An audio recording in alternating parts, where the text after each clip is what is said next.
Hello, hello. Thank you, Kaga. Hey there, Salsi. Hey there, Catrax. Hey there, Kaga. Lovely to see you all in here.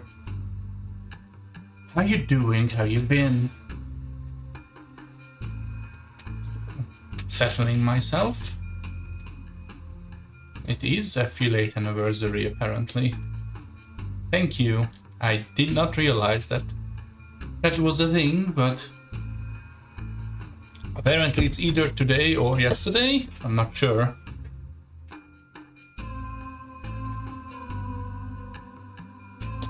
That is fair. Same. Most corporate thing I've ever heard. The affiliate anniversary, yeah. I have been an affiliate for a year, I guess.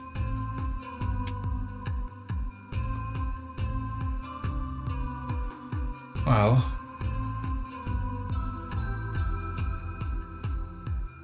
Alright, let me pull down the music slowly like a professional that I am.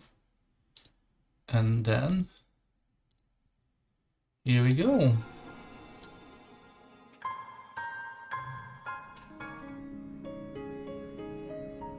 So, the last time we were here, we are now 18. Actual factual adult. Young adult. And apparently the colony's fascist... you can legally drink, exactly. The colony's fascist leadership decided to literally wage a war against nature, which we are not cool with, by the way. We are pretty much uncool with it. And I was just resting last month, and I was trying to figure out what to do next. Oh, we are also in relationship with this over here now, who looks cool. This apparently now is cool, which is nice. Yeah, we managed to hit on him enough times. Yeah, he got over his emo phase. He's now cool. There's still a lot of potential here. Yeah. Here, have a piece of wood, bud. Oh yeah, and this is your birthday too, so that's nice. I also give you a hug, because I know you like those.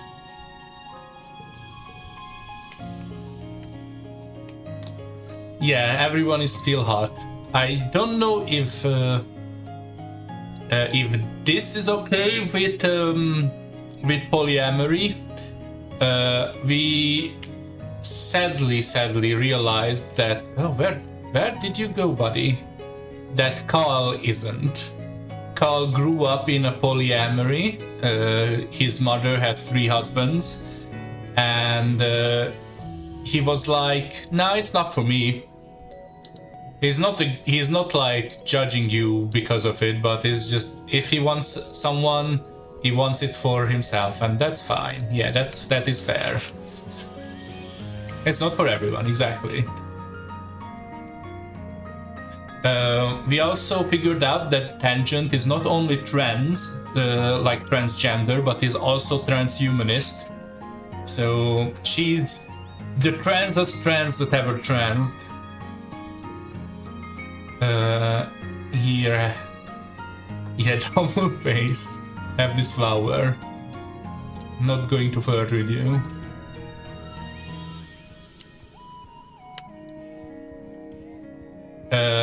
We also broke up our friend Nem and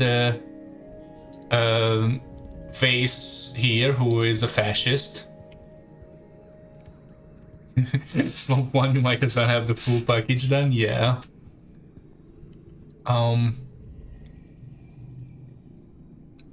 Mars is now cool.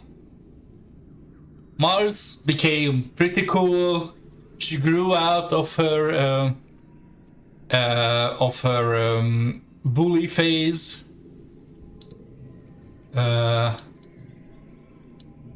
What do you like again? Crystals and flowers. Both of we have bunch of. She's still a little bossy, but she's cool now. Nobody else died yet. Ooh, that's a new one. We have 80 creativity, so we can make a... Now she's girl bossy, yeah.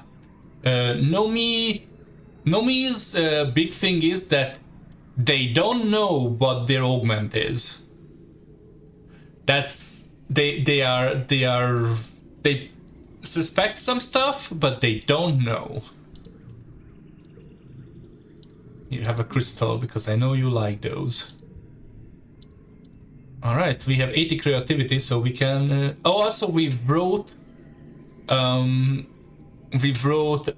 fan fiction together about the animals of the planet, and it got very popular. We did it together, and people liked it. Wanna make something? You know I do. I have this great idea in my head for months. I want to build something huge, and I need your help. Nomi walks you through their plan to craft their biggest thing yet, a massive dilly pillar float that you can carry on your shoulders using mushroom sticks to puppet it around and make it look like it's dancing. It's huge hit, especially for the younger kids. You get to work out and you get to make something beautiful. We didn't get a card from that, which is interesting. So now we are trying to figure out what to do next. Yeah, we got a float. So we would have a new place to go to here if we want to kill animals, which I refuse to do. This would also make us more friendly with waste, which I do not want, because fuck that guy. There's not... So we might just not do these anymore. We kinda exhausted all that for now. We have biology and engineering to level up a little bit, so is creativity. We can just go back here. Let's repair some robots. We are enlightened, so getting extra mind stuff is good for us. This is creativity and engineering. Exactly. All of that is bad for us, so we're not doing it. Even though I am curious how the swamp looks like, that's the only place we haven't been in. But if we can only get there if we wanna hunt animals, I just don't wanna touch it. There's a stack of repair requisition flagged for this that he hasn't touched in days. Ugh. All he wants to do is tinker with the boss and figure out how to make them play games or act in weird ways. It's cool and it's probably teaching him a lot about development, but it's not getting the work done now. You end up finishing work quickly so you can help him cut some of his. Your own work suffers a little, but everything gets done. So if you are new or haven't seen how this game works, we have a deck of our memories. We have a lot of them by now. And we are trying to make basically poker hands, so straights, or pairs, or like all the poker stuff. And all the cards can have like weirdo abilities. For example, this gets +6 if next to a blue card.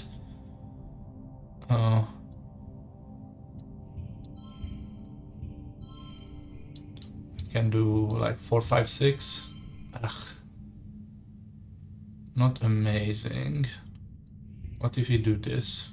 This is worse. Actually.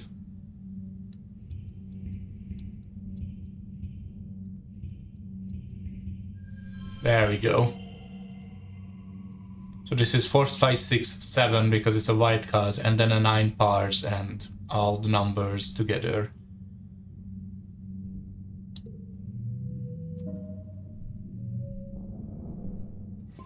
And as we do, we accumulate stress, and if we get to 100 stress, we have to rest. And that was a month.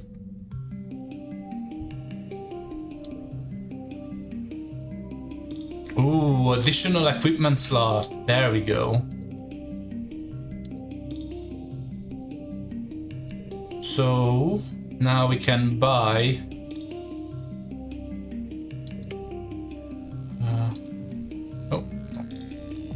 we can buy the backpack I wanted.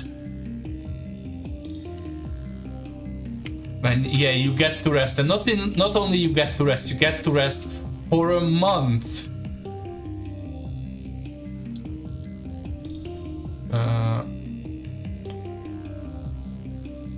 All mind cards values become wild is a wild card. But just getting an extra card each turn seems extremely powerful. I'm just going to buy the backpack and equip it. Yeah, there we go.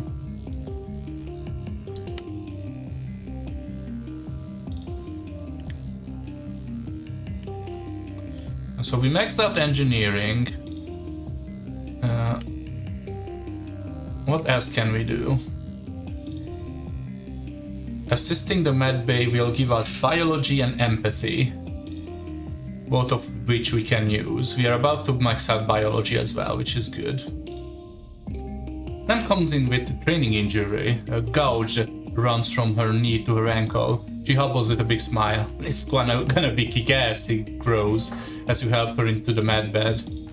The medbeds are miraculous technology. Combined with genetic modifications made to your body, they can cure diseases and make your cells regenerate quickly, repairing even the most mangled limbs. If it's still attached to your body, the medbed can heal it. For Nem though, her genetic mutation means that instead of regenerating smooth new skin, she gets rough blue scales instead, much stronger than human skins. I want this. If I could choose any one of these mutations that these people have, I'm going to choose Nem's. That's so cool. Nem flicks the dials on the control panel and fiddles with the angle of the lamp overhead. Seriously, this thing is more comfortable than my bed. It's worth more than a whole ship too, Winston snaps, so don't break it. Nem pulls her hands in with an awkward giggle. You connect to the medbed with your holopalm and see the interface and diagnostics there. It's a confusing mess of readouts and buttons. The usual manual is ridiculously obtuse. You ask Instance for help, but she just scoffs. I don't have time or the temperament to walk you through it. I learned how to use it myself, so can you? Just don't break it. Well, I have enough biology to press the right buttons. It's very intuitive, if you have half brain for it. You figure out the machine with zero problems. The sun lamp turns on. The monitor says, please lie still for 2 hours. Nem groans. It's gonna take forever. Stay with me a while. You end up staying the whole time, keeping them company.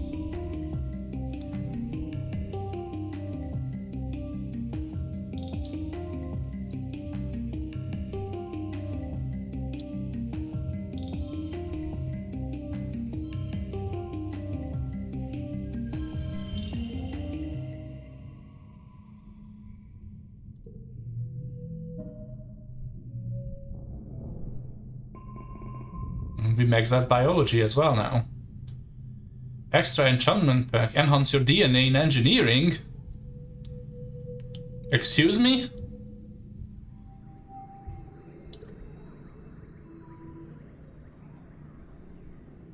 Alright, time to get some enhancements. Oh, and we get empathy levels up. Pay to remove cards in the quarter spot. Actually, that's very good. Time to get those scales? I hope so. Tinker with your DNA. You, of all the people of the colony, you understand genetics the best, besides Dr. Instant probably. She trusts you to attend the gene tech machine. With the access to a machine like this, you could give yourself a new genetic enhancement. Sure, you probably shouldn't mess with your genome too much in vivo, but one little change couldn't hurt. Of course I want to. Can get eagle eyes, absorbent brain, super strength, or calm temperament.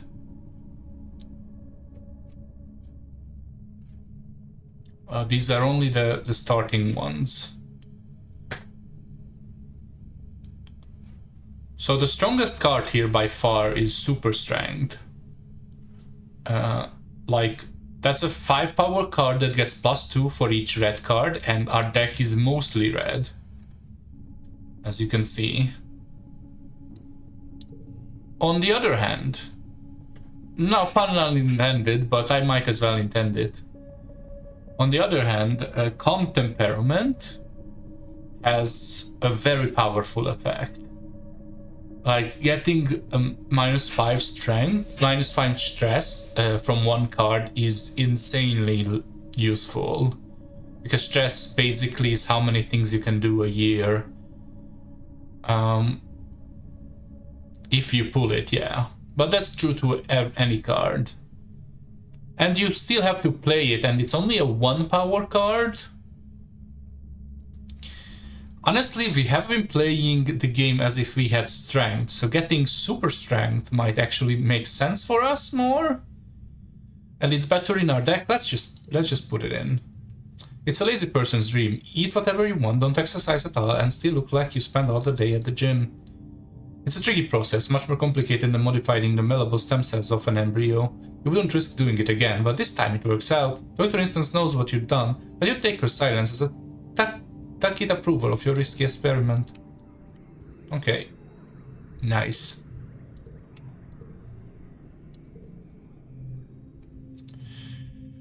Okay, so we don't need biology or engineering anymore. Tutoring children gives us reasoning and empathy. Yeah, we can get some reasoning. Does it?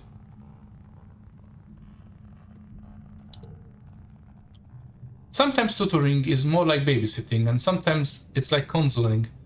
The younger kids all their own social circle, and you don't really understand. Like they are some alien race in a totally different present. For tacit approval. Okay, I see. You try to keep your lessons educational, but also end up spending a lot of time mediating their drama.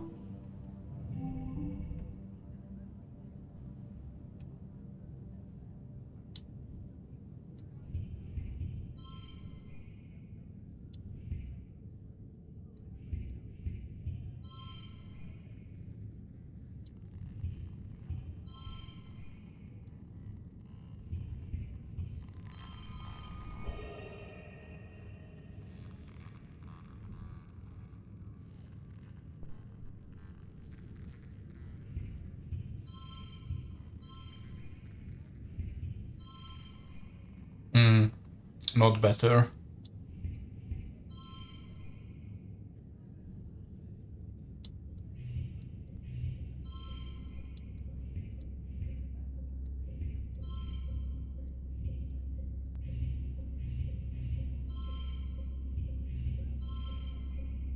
I can't really make a much better hand from this. Maybe like this? No, that's even lower. Yeah.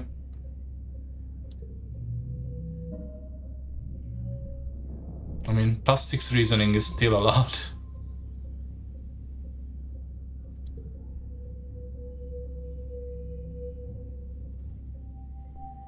Dust. You are early dust, late dust for you. You guys are for wet. Wet. Mid dust.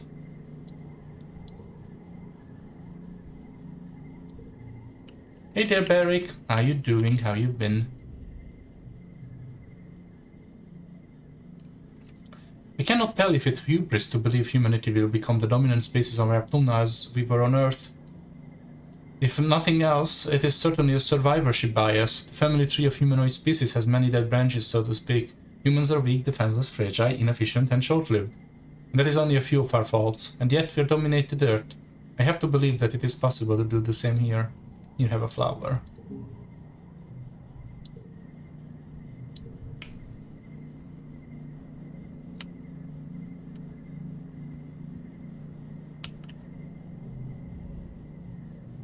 Bugs incoming. Catch, I'm open. Oh, you have something new to sell me.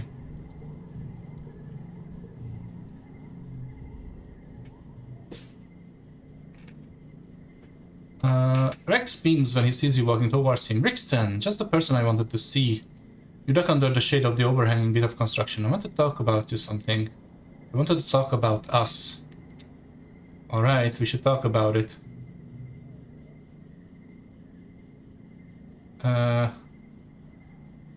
First of all, this is like totally no pressure conversation, okay? He looks more genuine than you've seen before. I like everyone. I love kissing people. I just wanna like check in with you because we did that and I really liked it, you know?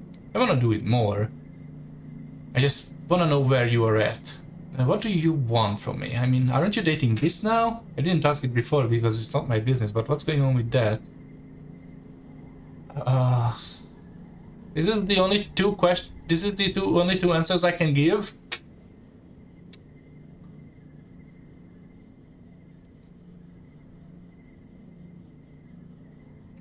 I don't like either of these answers.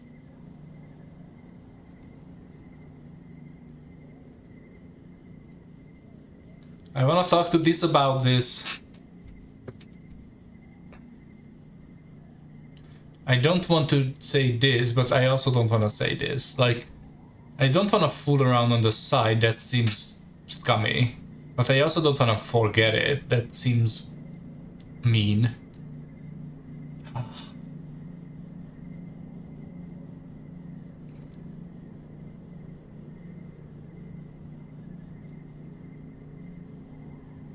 God damn it. This game.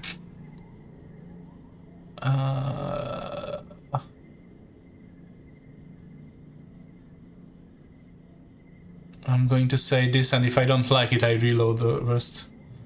Forget what happened. You sweat him on the arm and he lost. No, seriously, that's fine. It doesn't have to mean anything for real. Alright. Slings a friendly arm around your shoulders. I'm glad we talked about this. There's nothing better than a kid and their dog, right? You have to agree. It's awkward to tell someone you don't like them that way, but you feel cool about this one. And Rex seems genuinely happy as ever. It's good to have a friend like Rex. No, it's not like I want to cheat. I wanted to have a polycule, and there was still three. There is 3, maybe 4 people I really like. I think Nomi Nomi is a little too young for us. They are the 4th one. Carl made it very clear that he is not into polycules. It came up with him once. So the 2 remaining was Rex and this. And this is a loner. He doesn't really do other people. And that's why I was like, maybe I can talk with them about it, but apparently I cannot. And that's fine. How you doing, bud?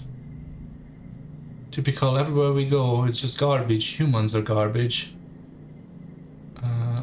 Here have... what do you like again? You like strange devices. We are at 100, but still. Also, I wanna give you...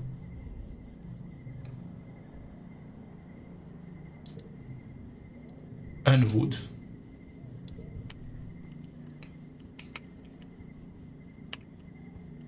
And when is your birthday again? Early that. That's gonna be a while. You have a flower.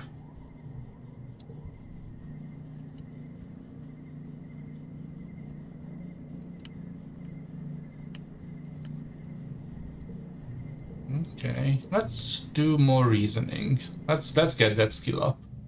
Let's tutor some more children. Uh-oh. Today we are tutoring Nougat and a couple younger kids in ancient Earth geography. You're learning the names of countries by pointing them out on the maps and saying a few facts about them. It seems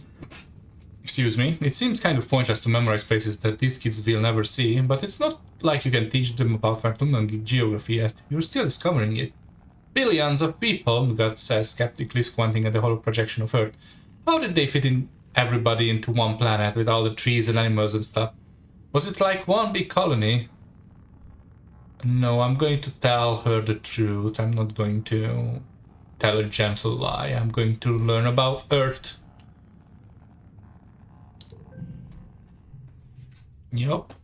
It's nice to live in ignorance, but Nugat's going to learn the truth just like you did in humanities class. You tell her life on Earth was brutal and hard. Humanity destroyed the environment and fought over what was left. There were no trees or animals left, not as many as there should have been anyway. Most people were poor, hungry and sick, and ones who were kept all the nice things for themselves. At least your planets were lucky to... At least your parents were lucky to escape on the stratospheric, and you were lucky to be born in it. You are all lucky to be here now. No matter what, at least Vertumna isn't Earth. Nougat looks bewildered. She doesn't really watch Hollowids, only the cheerful ones, for kids that don't address Earth's decline, so she had no idea. But they still had really tall buildings, right? To fit all the people? You sigh and tell her they did, and she nods in satisfaction and goes back to her schoolwork. Kids.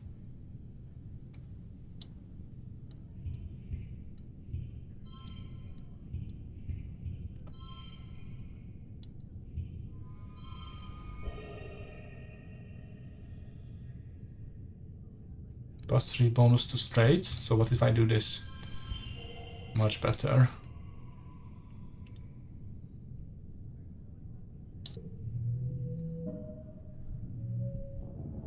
Plus 7 to reasoning. Right. This year's Governor's Lamb ascension to the Vertumna stage is heralded by an entire military band, their instruments shiny and nanoprinted new. They march out of command information, splitting and forming a phalanx at the foot of the stage as Loom takes his place before you. Spotlight turn on with heavy ka-chunk noises, illuminating Loom in a hollow floating dust particles. He spreads his almighty fuck you fascist, exactly. Hello Vertumna, are we winning or what?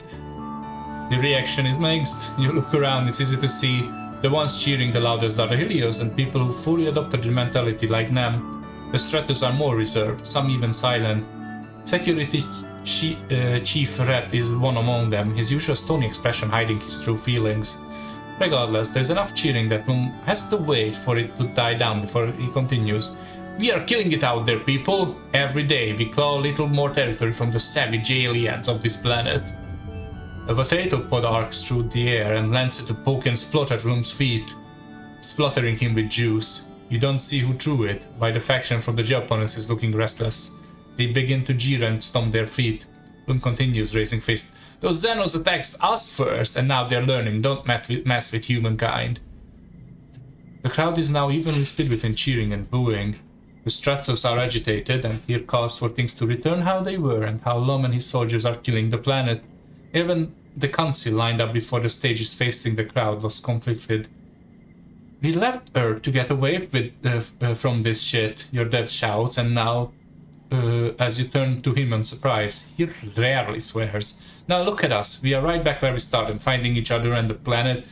We brought it with us. Utopia hops on stage and routes her own hearspeak through the speakers. He's lying! This year we lost 2 surveyors in the swamps, Sorrow and Quinny. They'd be alive today if Lam hadn't sent them out to clear out Manticore Den for no good reason.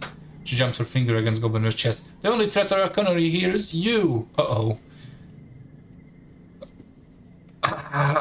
Remember, I think I talked about this, or maybe I just wanted to, but my assumption was that this will end up in a civil war. Eventually. And we are getting there. We are really getting there. Loom's smile doesn't change, but his eyes go cold. He snatches Utopia's hand calmly, slowly crushes her holoperm crystal with his thumb. You can hear the crunch of the bones of her hand before her feet cuts out. Utopia yaps, her knees buckle with the pain, a bravado gun. She holds her broken hand to her chest and is too shocked to resist when Loom shoves her off stage. The crowd is stunned into silence as well.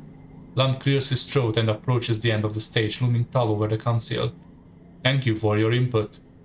Your concerts have been noted. This isn't the buffoon-lump presence on his daily holovlogs, or the nuisance he is when he visits a worksite. You see something in his eyes that only caught glimmers before. Hatred. You Stratos are lucky we didn't crush you under our boots and take our colony by force. Before we got here, this colony was doomed. You are only alive because I was merciful. Just a bunch of burned-out hippie fugitives. What was your plan for surviving out there? Wishful thinking? Singing songs and talking to animals? Arthur rippled through the Helios. You, gestures to the concert and jerks his thumb at his chest, need us, not the other way around. I am done pretending I need to listen to your opinions. If you want to live, you'll do what I say. He stares at Dr. Instance, who glares up at him with hate in her eyes as she turns to Utopia's hand. Maybe it's time to clean house. We need team players here, ones who share the visions for the future of Artumna. After tense moments, Six clears their throat. Ahem, sir, shall I continue with the traditional formalities now? Bloom scowls down at C, then throws his hand into the air. Whatever, do it if it makes you feel better. You're all cowards. He turns and stalks off stage, his marching band scrambling to follow him with his exit song. As promised, there is no contest this year, but there is plenty of food and alcohol. As the sun begins to set, the Helios, including Vase and Nam, head straight into look ready to part into the night. The other streams seem a little less ease. This, quite predictably, has already left. I am going to find this because he is my boyfriend and I think we need to talk about this. You don't find this on the walls or the robotics lab or in any of his usual hiding places. Not even Congruence can get a read on his location. You might have an idea where he could be though. You creep upon Sim and this meeting secret outside the colony malls. Trust me, this I am not concerned, Sim says, his hand resting on his shoulders entreatingly. This planet is in no danger of being subjugated by humans. You don't get it. They are really serious. They are going to use bombs. You've seen bombs, right? Explosions? What if they cut down every tea or poison the rivers or... Sim smiles patronizingly. Oh, I forget sometimes that you are so human. You are stuck in time, unable to see beyond the next 100 years. Even if your species managed to wipe all life from this continent, we will simply bring it back again. It may take 20,000 years, but this planet will outlive you. This knocks Sim's hands away and wipes his eyes. Why are you always so calm? Other gardeners aren't like this. Other gardeners know that humans are dangerous. Sim sighs, closing the distance between them and folding this into a gentle hug like one would approach a biting animal. I am not like other gardeners, not anymore. Just like you. You are not like other humans. This sniffles and buries his hand in Sim's stuttering clothing. I just wished you'd let me help. Make some noise. You Rutler snuff a branch as you move through the dry underbrush, and this leaps away from Sim with a guilty expression. They both relax when they see it's you. He scrubs his red face. Hey, Rixton. I guess I should go back now, huh? You and this sneak back into the colony as the sun sets, dodging Vase and his reveling friends. They somehow wrangle themselves a leaf triplet, and you are in process of skewering it to the roast over a big bonfire. You can hear its dying squeals from here. Shortly after that, smell of sweet shared scent of roasting over flame. This curses his lips. I hate this place. Sometimes I wish everyone would just hurry up and die. The week after Ramtumna is one of the hottest since you landed. You're supposed to take time off as much as you need a break, but it's just so humid and awful, and the tempers are short. Shortly after the festival, you start seeing graffiti cropping up everywhere. It seems that a lively, if not particularly civil, conversation between the two factions is being held on the flat surfaces of the colony. Lum announces zero tolerance policy for political graffiti, but you notice it's not every tag is being removed, just the ones against the war, of course. The atmosphere of the colony is oppressive, as thick as the choking dust heat itself. Everywhere you try to relax, people just want to talk about the war. To make matters worse, the sweltering nights are making your nightmares intense again. You return to work feeling more stressed than before.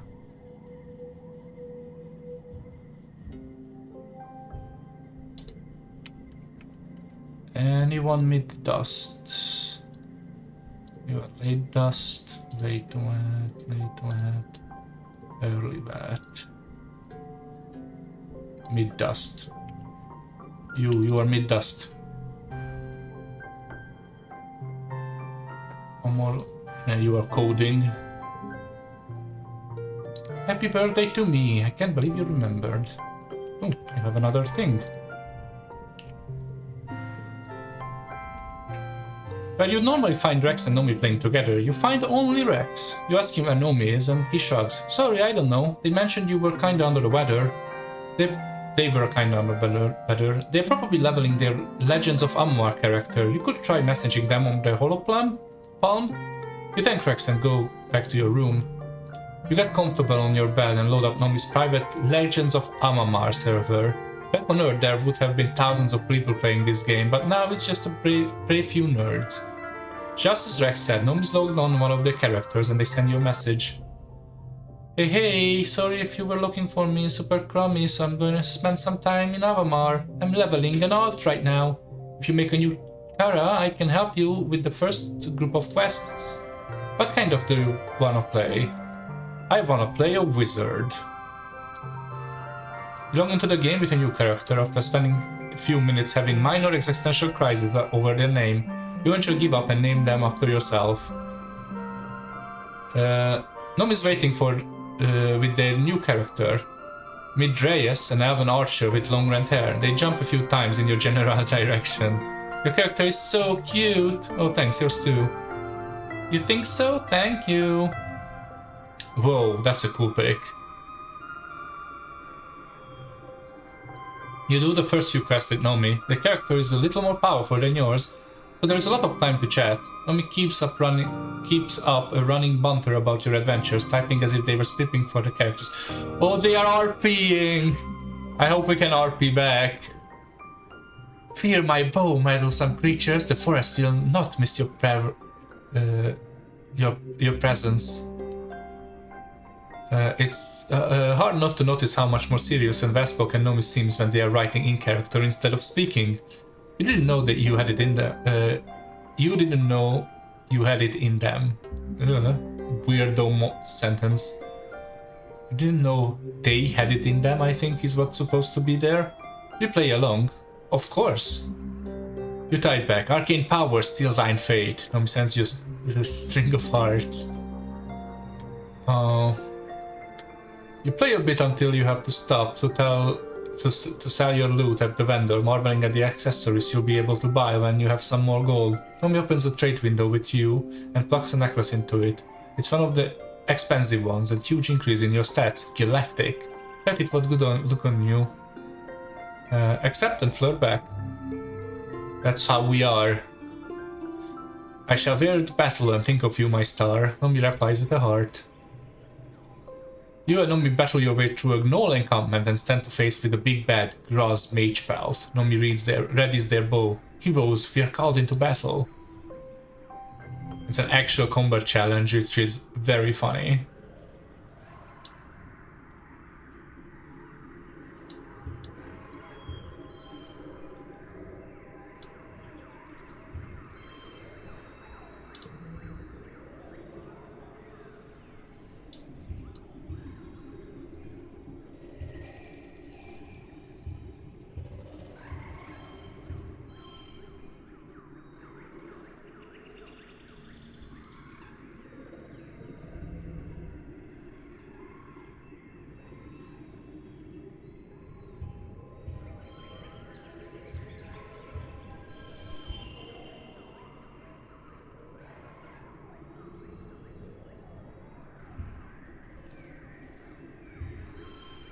We go.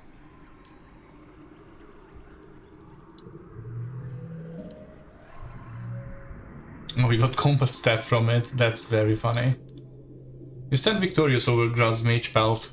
When you click out of the loot window, you have a message waiting from Nomi. Our bond is greater than any evil that may befall this land. The power of true love conquers all. Well, Nomi sends you a kissing emoji and string of question marks. Yes, it's perfect for our characters, sure. Yeah, I'm happy you get into it, Mao. Wait a few minutes while Nomi composes their message. Finally, they send it to you. Mistress three whisper turns embraces Rixton in their strong arms. My love, they say. By your side, I would send any foe. Nothing frightens me more than prospect of a life without you. A fiery-haired archer bends to press their lips to Rixton, stealing their love with a kiss. Log off on game and chat window with Nomi. What do you say? No, they would not like me if I said that. They were clearly just RPing. That was really fun. Yeah, thank you. I had so much fun too, Lumao. Maybe I will use it inspiration for my manga. Haha. I sure don't like anyone like that, OMG. Sometimes I feel like everyone's just a big ball of hormones here. Like all of a sudden everyone cares about who's doing snotty stuff and I'm just sitting here like... Yuck. Yeah. Yeah, they talked about that before. Think you might be interested someday? Okay, sometimes it's like, okay, I might be interested in someday, but you smart, I would never, exactly. I think I'd really have to like someone first, you know? So, Nomi is either Ace or there's another one, I forgot its name, when you have to be in love to have any physical intimacy. I forgot the name for it, but yeah, that's very clear. Yeah, who knows? Yeah, like maybe not. I'm just good out here. I'm not really thinking about it right now. I just can't imagine liking that someone that much, or them liking me that much. Haha. But Nivas, thank you for playing with me. What did we learn? Oh, they are very creative, they are mid, and a little rebellious. Sometimes it's easier to talk about this stuff when I get to pretend someone else, you know? Yeah?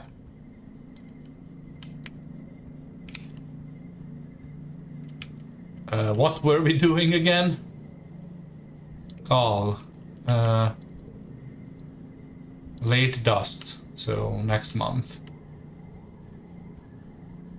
We can get more reasoning. Then again, we lost our bonus here, so we can do something else. Oh, what's up, darling?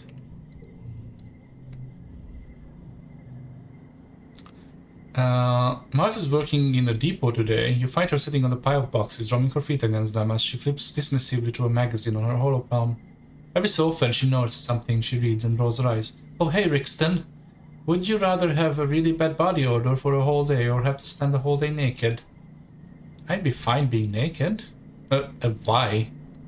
I'm reading some of the teen magazines from all there, you know, like fashion and makeup and dating stuff. Don't be afraid to use green concealer. You may look like the Wicked Witch at first, but don't click your heels and go home. Stick with it and you'll be that yellow brick road clear, beautiful skin. What does that even mean? Papa taught me to put on makeup because I wanted to be pretty like him.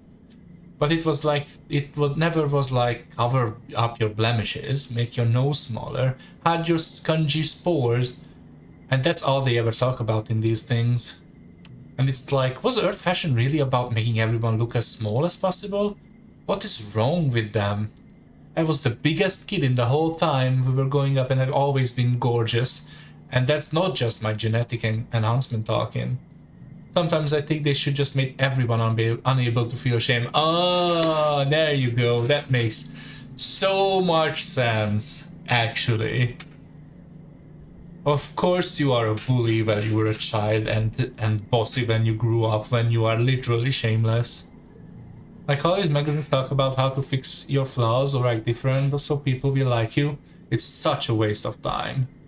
If people don't like me, they can flick off. I literally don't care what they think. Mars puts the box next to her and you climb up and sit by her side. The dating advice in these things is be good though. Like my dad taught me about reproduction and stuff, but they got so squicked when I asked how they actually get someone to have sex with you. She rolls her eyes. Teenager teenagers on Earth were apparently very worried about getting boys to like them. Look at this quiz. 10 ways to tell if he's super into you. Mars smirks Angler's horror screen. Oh, let's see how you into me, Nixon. First question. Do you have any cute nicknames for me? I don't think I have. You're just Mars, no? That's fair. I don't have any for you. Do you get nervous around me? Yeah, sometimes. You're pretty... Yeah, you're pretty nerve-wracking sometimes. No, really? Well, I guess that's understandable. Last question. Do you go out the way to see me? A little bit. Oh, Rixton, I am happy wherever you come to talk to me. Unsophisticated thoughts got to stick together. Must make the frustrated noise, and this is so horror screen. Ah, this is so wimpy. What was wrong with Earth teens? If you want to know if someone like you, just ask them. It's easy if you're not a coward. Mark turns to you and leans, bracketing your legs with her arms. Oh, Mars Ambition 2. You can smell her body lotion, light and floral, and feel heat from her chest against your arm. She pouts and looks at you through her eyelashes. What about you, Strun? Do you like me? I like them more? Oh, is that right? Well, I'm not a jealous person. I don't mind sharing. Aha! I also wanted to give you a thing. Do I? No, I did not.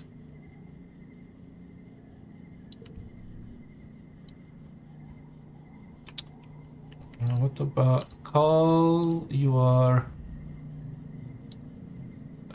late dust, so next month I give you something you like.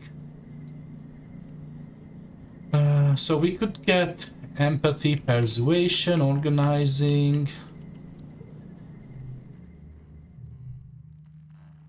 This is organizing and perception. We don't need perception. I think just maxing out reasoning might be very good for us. And that's certainly tutoring children. You tutor the youngest children. Yep.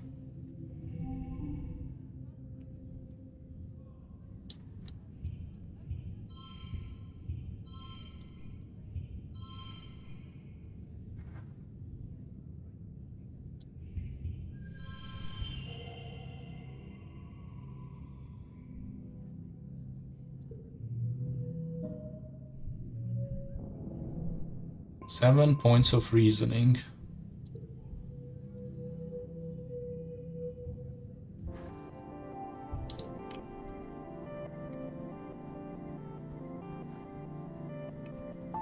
What's up?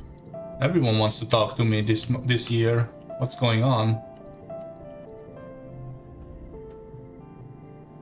You spot Rex carrying supplies and big pieces of wood into a huge tarped up section at the end of the launch. He waves at you. Well, as much as wave he can do with his arms full of mushwood. Hey, Rixton! Have you come to see the bar?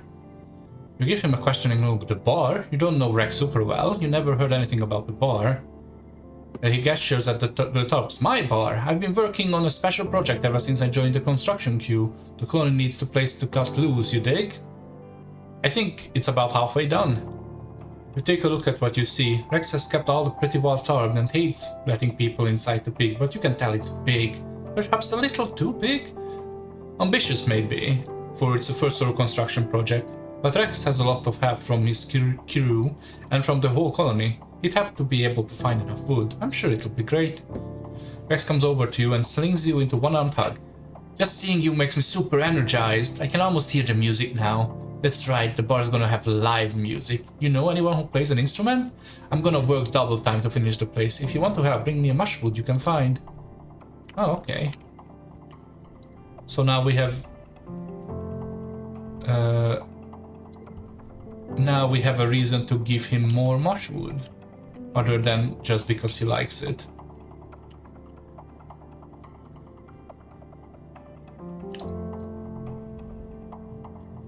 Do you ever think about Tammy? Cal asks you as you lean back against the fence with the shadows creep across the garden path. Takes a long pull of his canteen and sighs. I don't know, I don't want to be a downer, man, but it's so sad, you know? It's been, what, 7 years? We are totally different people than we used to be. I wonder what kind of person she would have grown out to be. Yeah, sorry about that, darling. Happy birthday, though. 99 out of 100. So close. So close to maxing you out, too.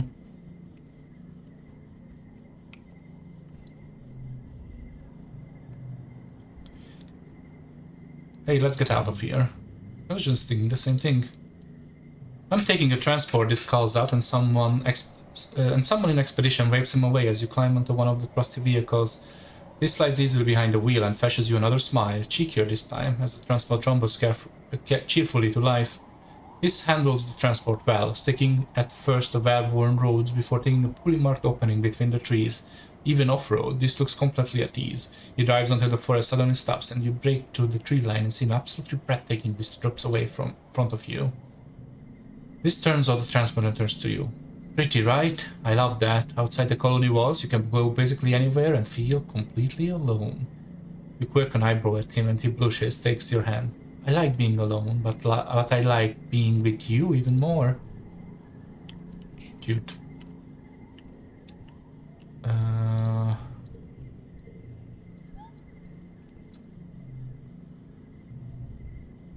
We could forage a little bit, I guess. Yeah, let's do a foraging round. Perception biology. No, that sucks. Perception animals. No.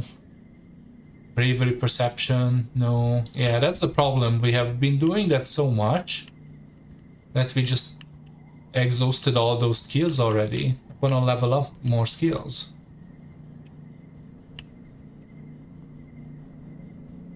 Then again, visiting Sim might be useful sometimes.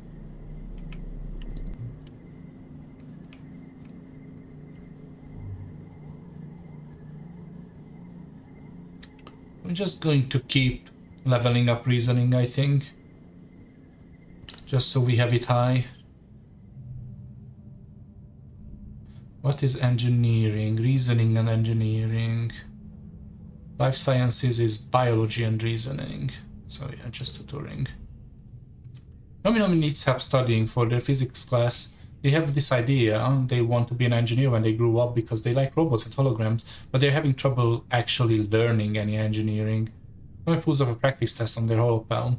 Their textbooks are full of kind of dull rote learning, useful only for finding gaps in your knowledge. For Nomi though, the gap seems to be everything. Oh, I am hopeless at this. They acclaim tonguing their ends as of their asymmetrical haircut. There's just so many numbers and formulas.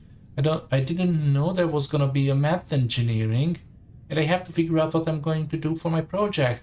I want to code a chatbot trickster next week. How do I get it from there? Now let's take a look at these tests. Only 20% correct. Oh no. Some of their answers are embarrassingly super wrong too. Always find a project is due next week and you have to crunch the whole course load info into their hand and give them enough time to write their bot. Can you do it? Hell yeah. Nomi doesn't have a head for numbers, but they can take anything and turn it into a story, so you just have to apply that to the study of engineering. You encourage them to think of it in a different way, yes? There's a lot of rote memorization at first, but once you understand the basics, engineering is all about creative thinking. You teach Nomi how these practice tests are built like a story. There are clues in the questions that can help you solve them. Reading ahead can give you hints of the answers of earlier questions. With that a few mnemonics, Nomi starts getting better results in their practice tests. Thanks for helping, Rixton. Let's be honest though, I'm doing okay on these practice tests, but being able to pass on Sandusite test doesn't mean I'll be good at engineering. You protest that this toolbox of skills will help with them any engineering problem, but they shrug and smile. I'm going to try some other things. Maybe there's something I am naturally good at. Card becomes blue.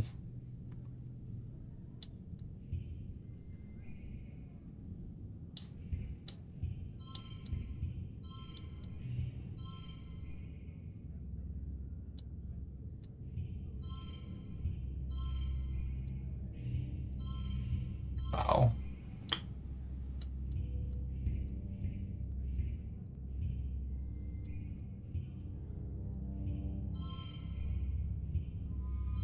we go.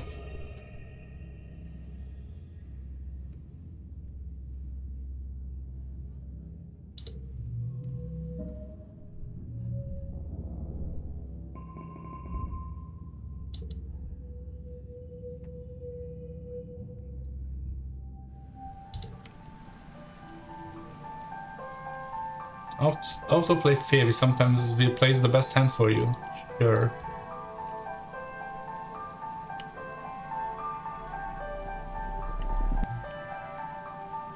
Well, also we can... I believe we can visit the spa. Yeah, we can remove some cards now for money, which is big.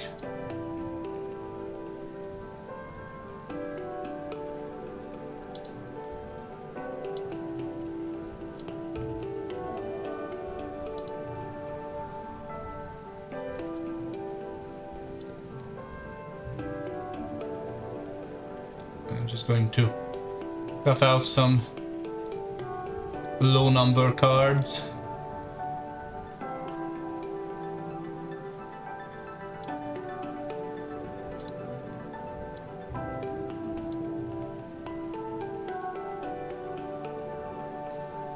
So this is a -1. There we go.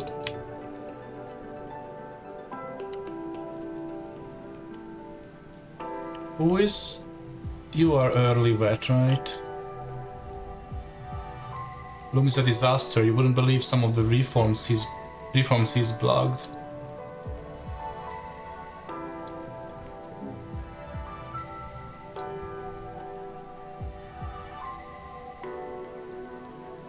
Oh wait, I can give you something already, right? Oh yeah, I can.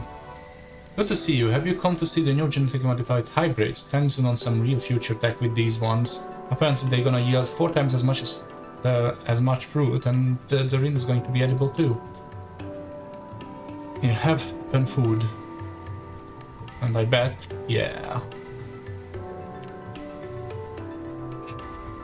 You've been invited to Carl's house for, as it puts it, a real grown-up party. When you arrive, Auntie Tira gives you a warm hug and shows you inside, where Carl set up the living area with little twinkling lights and lots of blankets. You sit down at a table across Carl, and Tira pours you both a glass of mushroom wine. She leaves you open bottle on the table. You kids can finish off this bottle if you like. It's good vintage, one of your dad's first brew, Rixton. A little on the strong side, she winks.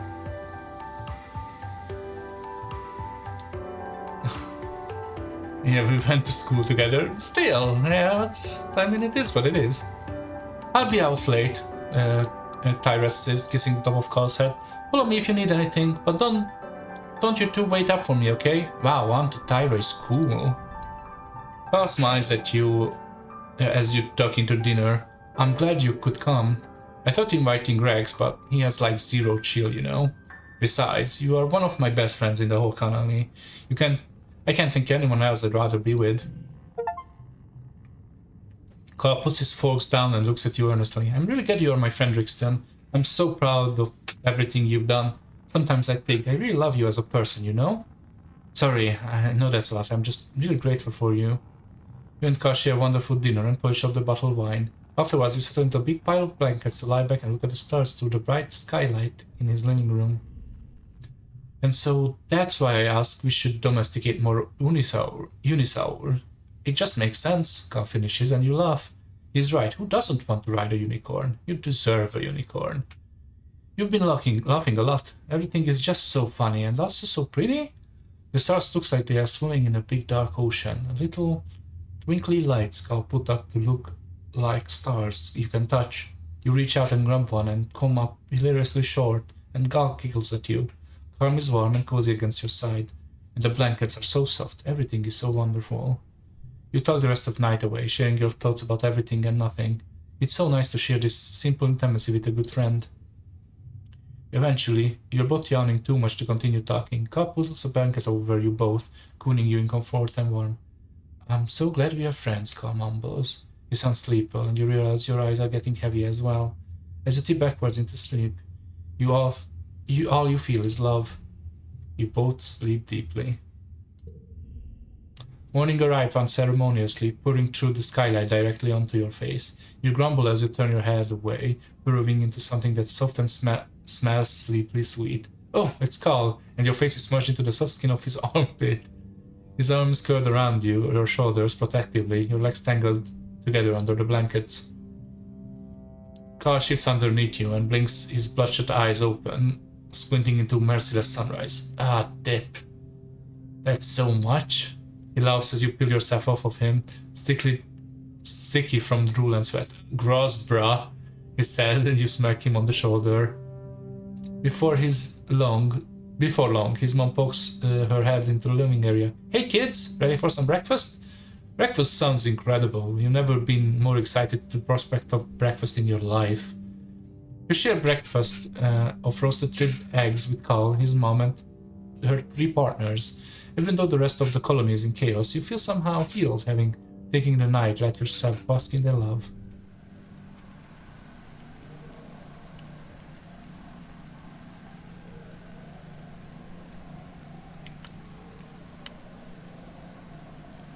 Well, what's up, buddy?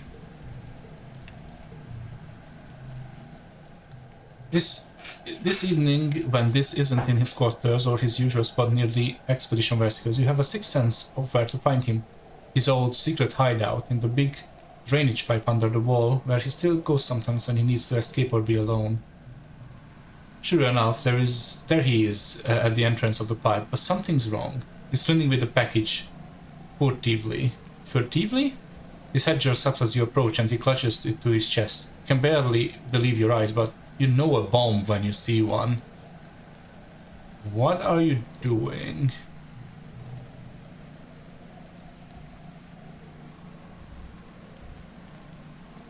He stares at you for a few moments, waving the truth. I'm leaving. Noctulescent made me deal. Sabotage the colony during the next attack and they'll let me become a gardener. Don't get in my way, Risten. I don't want to have hurt you.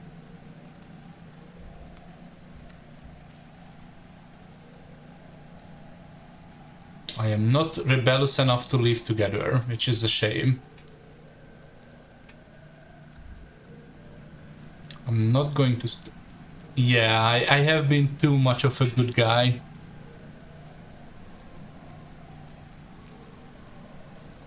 I'm not going to stop you.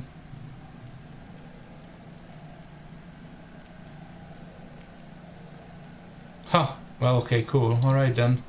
Yep, alright, are we cool?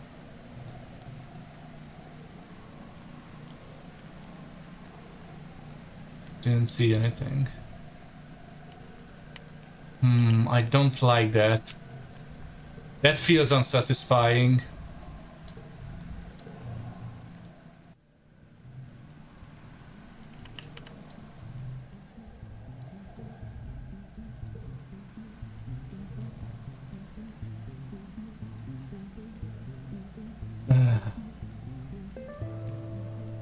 I won't let you do this. What if I try to empathy you out of this?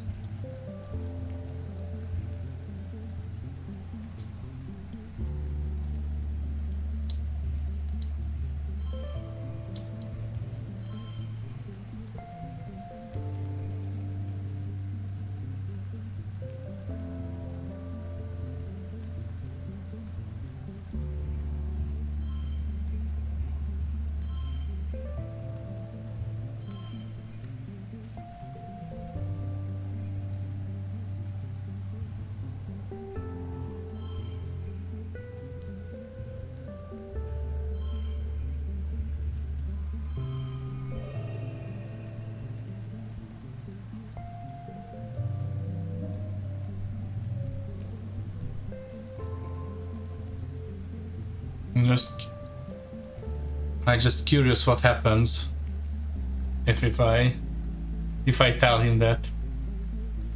This clutches the explosive to his chest tightly and lets out a shuddering sigh. Okay, I just take it before I change my mind. You dispose of the deadly package and thank all the gods from all the regions you can name that you were the one tonight to stop it. Okay, that feels more satisfying, to be fair. In the slide check, it is automatically to Earth. Look where it got us. We're still at 100, right? Yeah.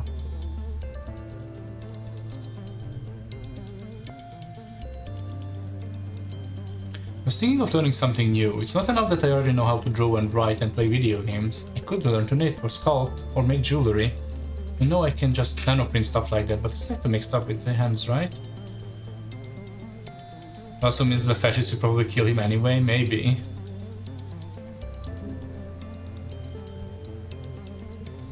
I hope not, but it could happen. Alright, what's up, Nomi? You're about to challenge Nomi to a game of Laser Fable when you notice that they seem to kinda down today. When you ask what's up, they stop and scrub their feet in dirt. Brixton, what do you want to be? What do you want to be when you grow up? Meanie. A hero or explorer? I want to dedicate my life to knowledge. I just want a peaceful average life. Or explorer. Wow, it's so cool that you already know what you want to do. What's that like? I've been thinking about what I want to do with my life and I just don't know. I thought that would mean I could find something I'm good at, but everything I try just sucks. It's boring, I'm not good at anything except drawing and writing.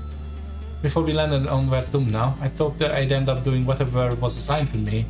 We had this duty roster, right? And I figured I would keep working on Canteen, and then I could spend the rest of the time playing holo games and making up stories. I've peeled a lot of potatoes. But since we landed here, I've been talking to Mars, and she's real serious about the idea that any colony worth living needs to have artists and writers like me. So I was thinking, what if I really did follow my dreams? I could be a comic artist, or a hologame designer, or a writer. Oh, I could be anything as long as I get to make stuff that people like. What do you think, Brixton? Yeah, colony needs people like that. You really think so? I'm so happy. Did you know that in ancient times there used to be a people called bards, whose only job was to tell stories? That sounds like the best thing ever.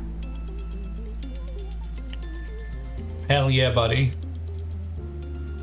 You go be a bard.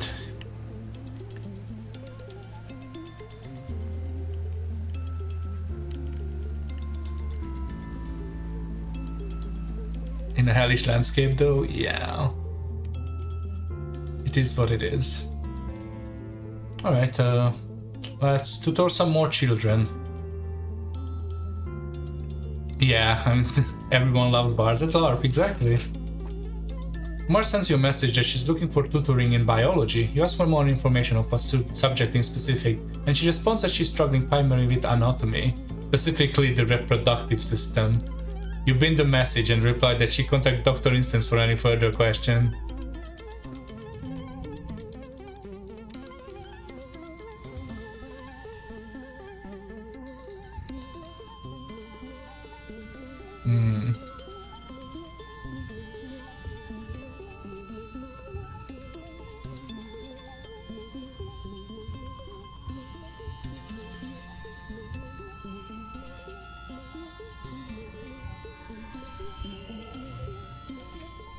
That's a pretty good hand.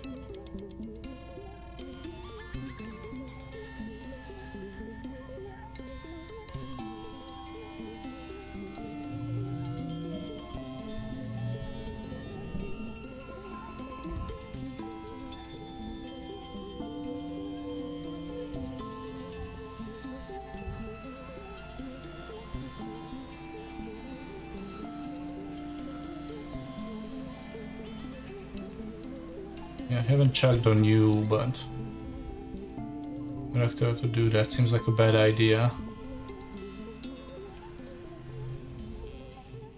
Yeah. You don't like that I am friends with Rex. Go fuck yourself. Got your present. Have some wood. I also give you a hug. Oh, hell yeah. I did not realize that he has a dog boy scale. That's very funny to me. Chillness, energy, rebellion, loyalty. Because everybody else has another thing. Yeah, everybody's goofball serious, peaceful and angry, intelligent and silly. That's very funny to me.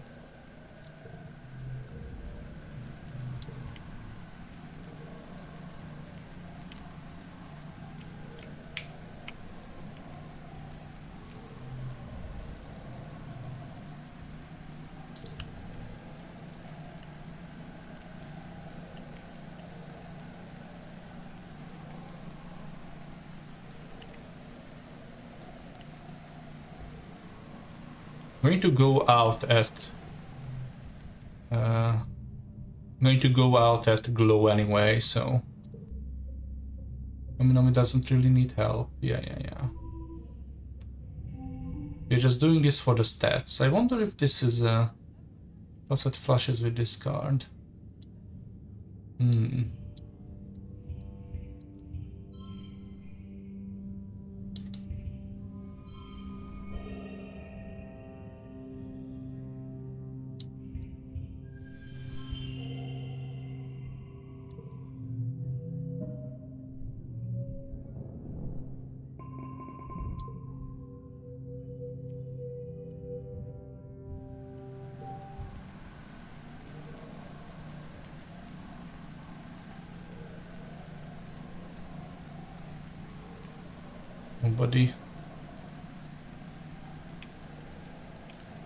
Nobody gives anything else. Nobody cares about anything else. That's okay.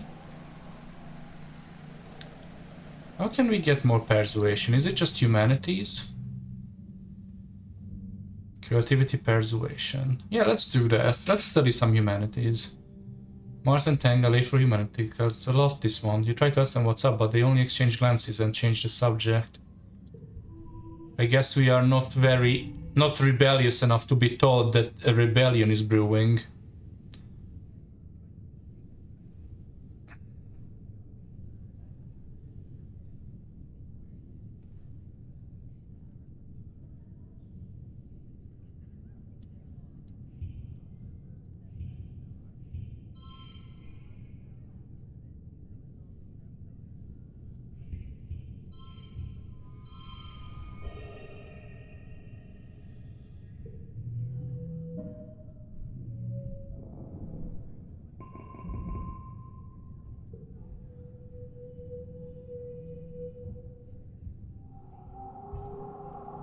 I mean, we are going out at glow.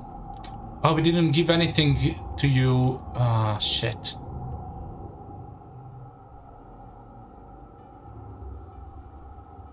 How is the research coming? Pungent shrugs. Well enough. But I confess I actually hit something of a block. Yeah, glow again. But I confess I actually hit something of a block. I'm sure the answer is right in front of me, but I can't grasp it. Take a look at her work. Immediately come to the conclusion that had been just out of her reach. Oh, you are formidable. I had been coming it at wrong an entire time.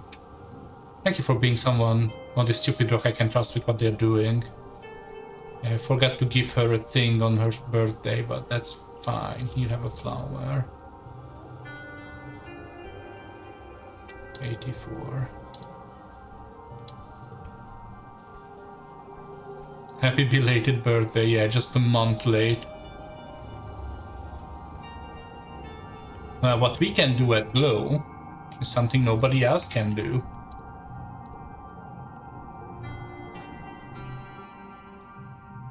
To sneak out.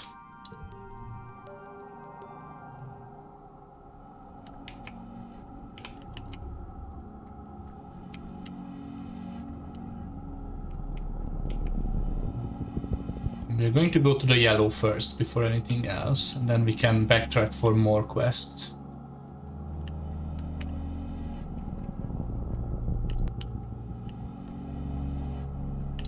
Lots of crystals out here. Yeah, I knew you had something to say. Shadows upon shadows, Morrigan in the glow. Yeah, we've seen this before. Is Noctulent the one Noctulescent is the one attacking us? Tim smiles, looks off in the distance. Ah, so you've met. My condolences. The views are difficult to hold within myself, though I understand them implicitly. Noctulescent is responsible for invasive species management, so yes, repelling you falls under their domain. The most obvious method, as you noticed, is the yearly attacks. Though there are other, more subtle methods to discouraging growth. Plague, famine, for example. Oh, thank you for the hydrate and the stretch, Boba. How you doing? How you been? Oh no, the hood pets too. Okay, give me a moment. Stretch. Thank you for the hood pets. How you doing, darling? Here we go.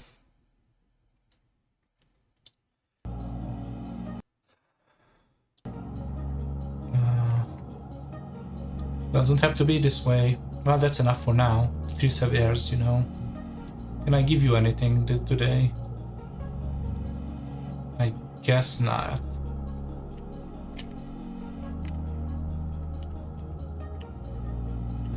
Yeah, there is a yellow quest.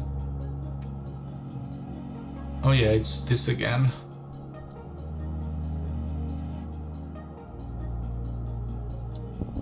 I guess it's just not gonna happen then.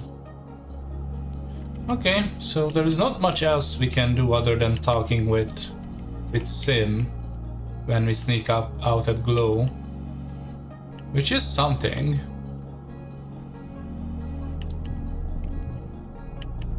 And find a shit ton of crystals.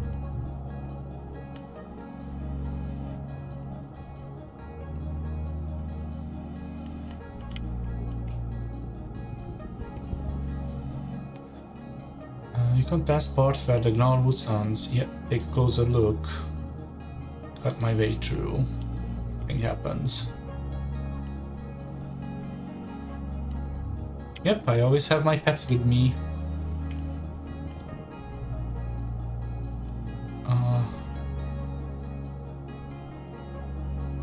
Admire the flora. This is a good card. And I get a biology, which I don't care about anymore because it's maximum. I think that's all we can do. I don't think there was any more quests around. Maybe this way? No.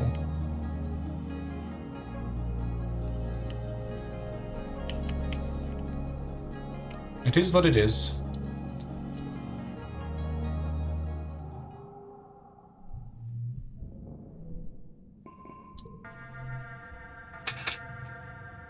We were heading to bed when the sirens began to wail. We're all in the beginning of a year's fauna attack. Outside the window, you see the soldiers begin to form up. This year, Nem is heading up her own squad. You see her red hair bobbing along with the others as she rushes in to defend the walls. Oh yeah. Nem looks at you as surprised, but nods when she sees you ready to fight. Someone hands you a plas rifle and you join the squad on the walls.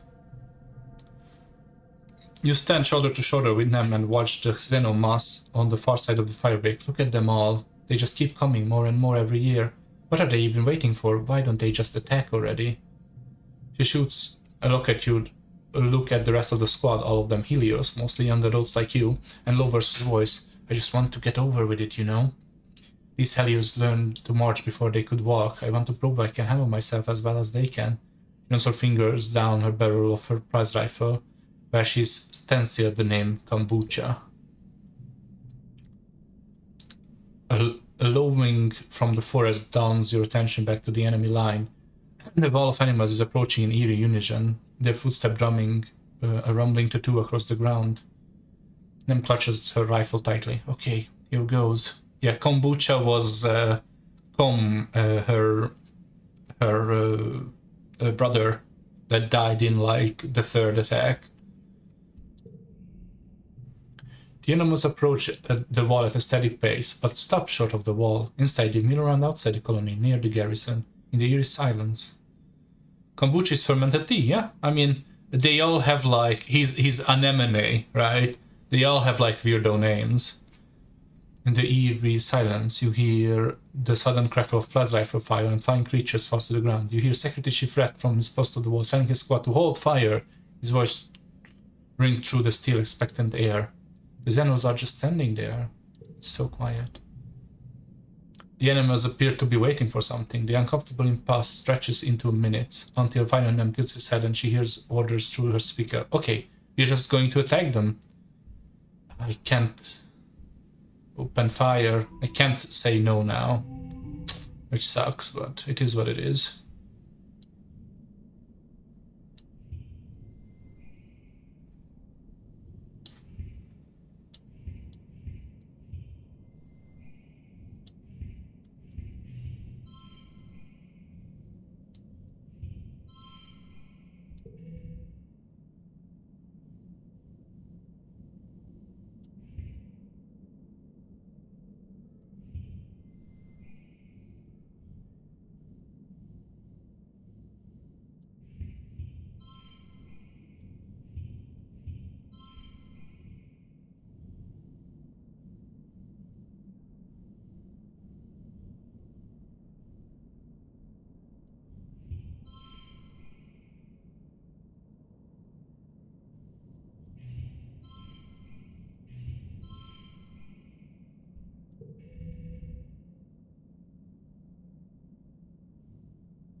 You and the others open fire, joined by other squads at the other points of the walls. The creatures continue to mill around and they cut down by hail of crackling plasma fire, seemingly unbothered. It's not until a few minutes pass that the creatures seem to wake up, in sense breaking from their holding pattern and bringing the better of the walls as usual. Flying creatures begin to soar overhead, landing the countryyard and attacking from within. You stay in the walls and bringing off what you can, trying to keep the creatures from forming a living pyramid to scale the walls. You can hear the battering of their bodies against the gates from here, and the commotion as the gate defenders rally to keep shut. Rowan and Olum come charging up to Nem. I need command of your squad. I'm taking them down to the countryyard to engage the enemy directly. My squad? Nem stammers. She looks conflicted. Lum is the governor, and outranks her as a soldier, but he's Lum. His plan is bound to be dangerous or even suicidal. The rest of the squad are hero-born, yes, but they are also just teenagers like you. Don't you need us up here supporting defenders from the wall? Let's ask security chef. Yeah, ask the security chef, right? Okay, he might need us. Let me check. He says you can't order a bunch of kids into the worst part of the fighting just because you think it looks cool. He wants us to stay on the walls. You Stratus are even more cowardly than I thought. This spurs your Helios squadmates into action. They abandon Nem and follow the governor down into the countryyard below. You and Nem remain on the wall, defending them against being breached by Xenos and bringing off the flying ones before they can land in the courtyard. The gate stays standing, and after about an hour of attack, ends as quietly as it began, with the remaining Xenos slinking back into the forest whence they came. In the quiet following the battle, the colony comes out of the hiding gathering, surveying the damage. Everyone looks weary, but survived another year, and with remarkably few casualties. The gates are secured, and people begin to pick through the massive xenobodies. You spot this watching up from on the wall. As he meets your eyes from a distance, you wonder how tonight's battle might have gone if you hadn't stopped him from planting that bomb.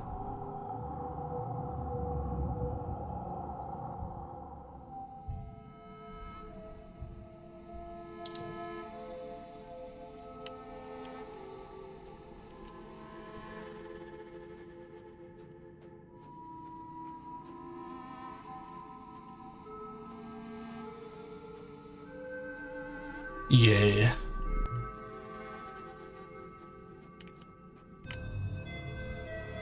What's up, girl?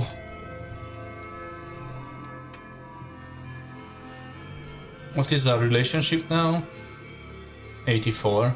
You spot Tang heading behind to engineering wing and follow only to find she disappeared. Then you look up and see an access ladder leading to a maintenance platform by engine turbines, long silent and standing to rust. Cute. You climb up to the platform. Tang's there, laying on her back and staring at the sky. The hatch beside her leads back into engineering. That must be how she knows about this place. She doesn't acknowledge you until you're almost standing over her, your shadow fighting with the overcast light. She blinks with the sluggishness of someone who's just only be remembered it's necessary, and licks her lips before she speaks. Do they need me in there? You shake her head, and Tang doesn't sigh in relief exactly. Through her eyes slip closed again. Good.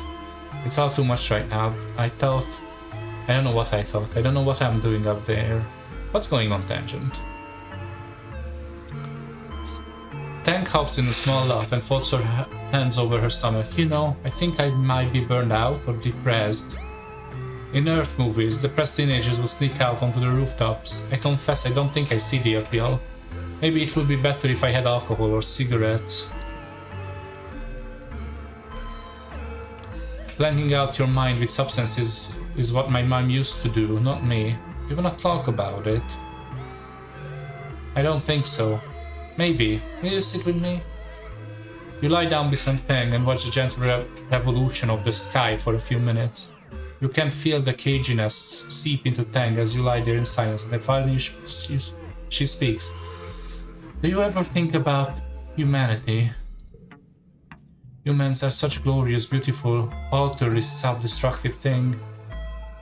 They only ever create by destroying, and in turn, they hasten their own demise. Tang finally looks at you, her hollow eye lighting up her cheekbones. She looks gaunt.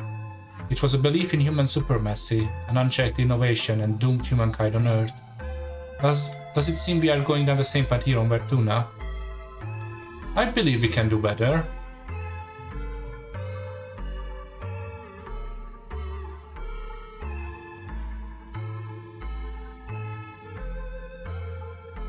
Huh. That removed my help from her? I don't like that. What happens if I say the other one? Does it also remove the help? I'm curious.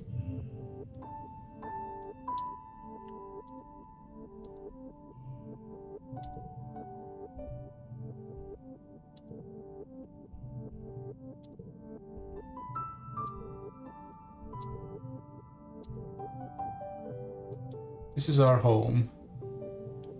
That's a help. Okay. It is our home. You are right. We can change that, and we shouldn't have to apologize to wanting to live here just like anything else does. Sometimes I wonder why we haven't sent humans to explore space. Given our track record, you would think perhaps an artificial intelligence would have been wiser. No ego to get in the way, no questions about ethics or morality.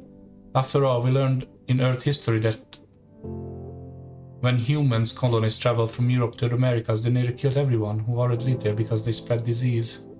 I just can't help but wonder if we're doing the right thing. The hatch of the laboratory clangs open and Tang jumps up. I kinda wanna say the other thing.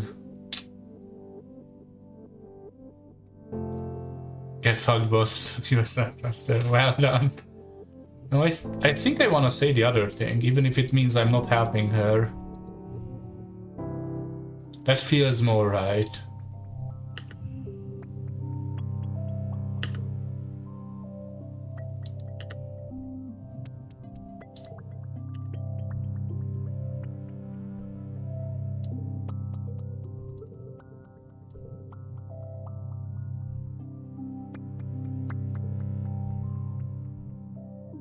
We are only human. Sometimes I wonder, yeah.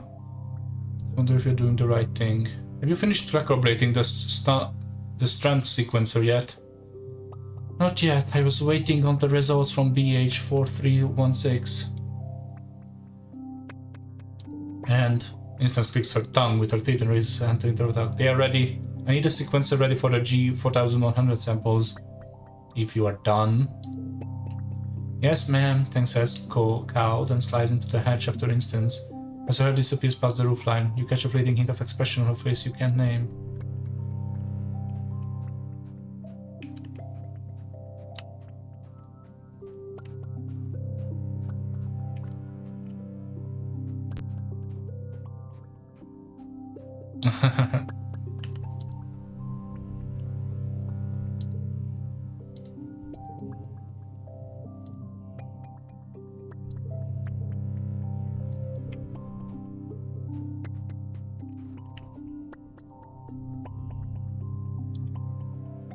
What are you thinking about my next game? Should I make it stick with the first one or something different? Maybe I write the romance game. Rixton, don't look at me weird. Just because I don't know about sex stuff doesn't mean I can't write a good romance.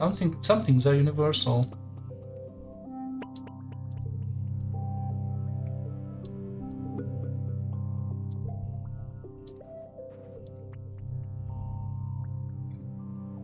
It's a good day to and I need to enjoy the miracle of life.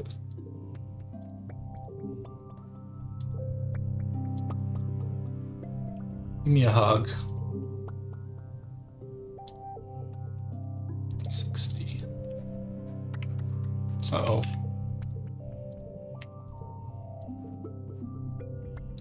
You spot Rex sitting on the second floor of an unfinished building, his feet dangling over the edge. He waves at you, gesturing you to come sit next to him. Hey, Rixton, he says, shooting you a tight smile before looking back over the rest of the colony. From here you can see the garrison soldiers marching around in formation with face at the head. Rex watched them with an uneasy expression. Why the hangdog expression? He musters up a smile. That's a good one. You always know how to brighten my day. You have one more surprise up your sleeve, though. You open the bag and pull out the dust melon you've lugged over from the canteen. Rex brightens and makes a grabby motion. Yes, my hero. Rex steers into the soft rind of melon with his fingers and spits it between the two of you. You sit together and watch Rex bark orders at the young soldiers. Not a bunch of mindless drones. Not all of them. Some of them are pretty nice, but everyone on the Helio listened to Waze, you know? And he doesn't like me, so that means I've always been an outsider, whether I want it or not. They are friendly to me, I guess, but it's not the same as having friends, not like you or know me. It's fine, though. You don't have to like someone to hook up with them. I kind of like being the one everyone comes if they just want to have a good time. What's the deal with you and Vase? Rex nodded to Waze and then he spits a dustpan seed over the edge of the building. It's kind of a long story, it's not a fun one. I'd rather not drag it up again, honestly. Give me the short version? The short version is that Vase isn't really a hero everyone tells he is. He's just a bully. Everyone else they like him, but everyone's just afraid what he'll do if he stays above the Rhine. Yeah, that's the impression I get. Odds with the slow acceptance, someone who made long peace with the situation. Yeah, it sucks. It just... Vase wasn't always like this. He used to be kinda like me, as some weird kid with a chip on his shoulder, who just really wanted to help people to respect him. He runs his fingertips truthfully over his forearm, where a gnarled scar winds over the bone. Well, he got it. Looks like he might say more, but goes quiet after a few long seconds instead. Like this guy? Yeah, he's cool. I wish it was different. I wish he was different. We could have been friends, maybe. Thanks for listening. I don't want to waste my day thinking about Waze, though. Not when there is friends to talk to and world to explore and dustmelon to eat. He spots off another segment of dustmelon and eats it with gusto, laughing the juice dribble on his mostly bare chest. And best to have, I guess, he giggles, wiping up the juice and licking off his fingers seemingly without a care in the world.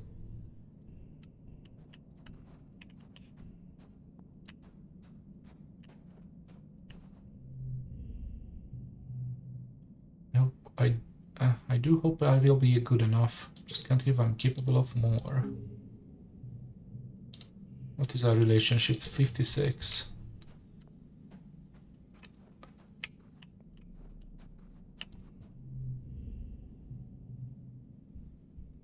Beep, a one-time reminder, part of this planet's ecosystem have to deal with the consequences. We are at 100 already, right? Yeah.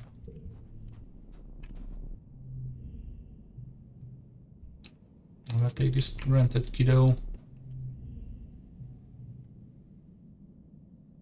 Still, organizing is our non-skill.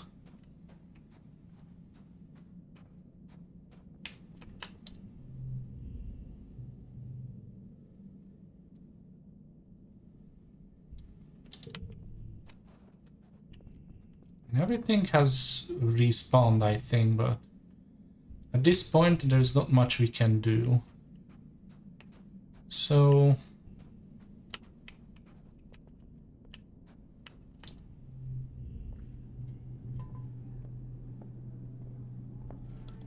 -4 to the last card. Everything a friend.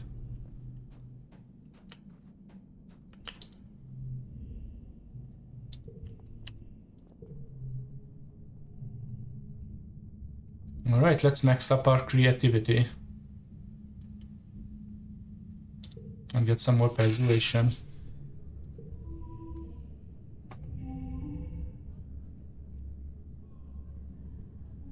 Cards with gems are wild. That's fun.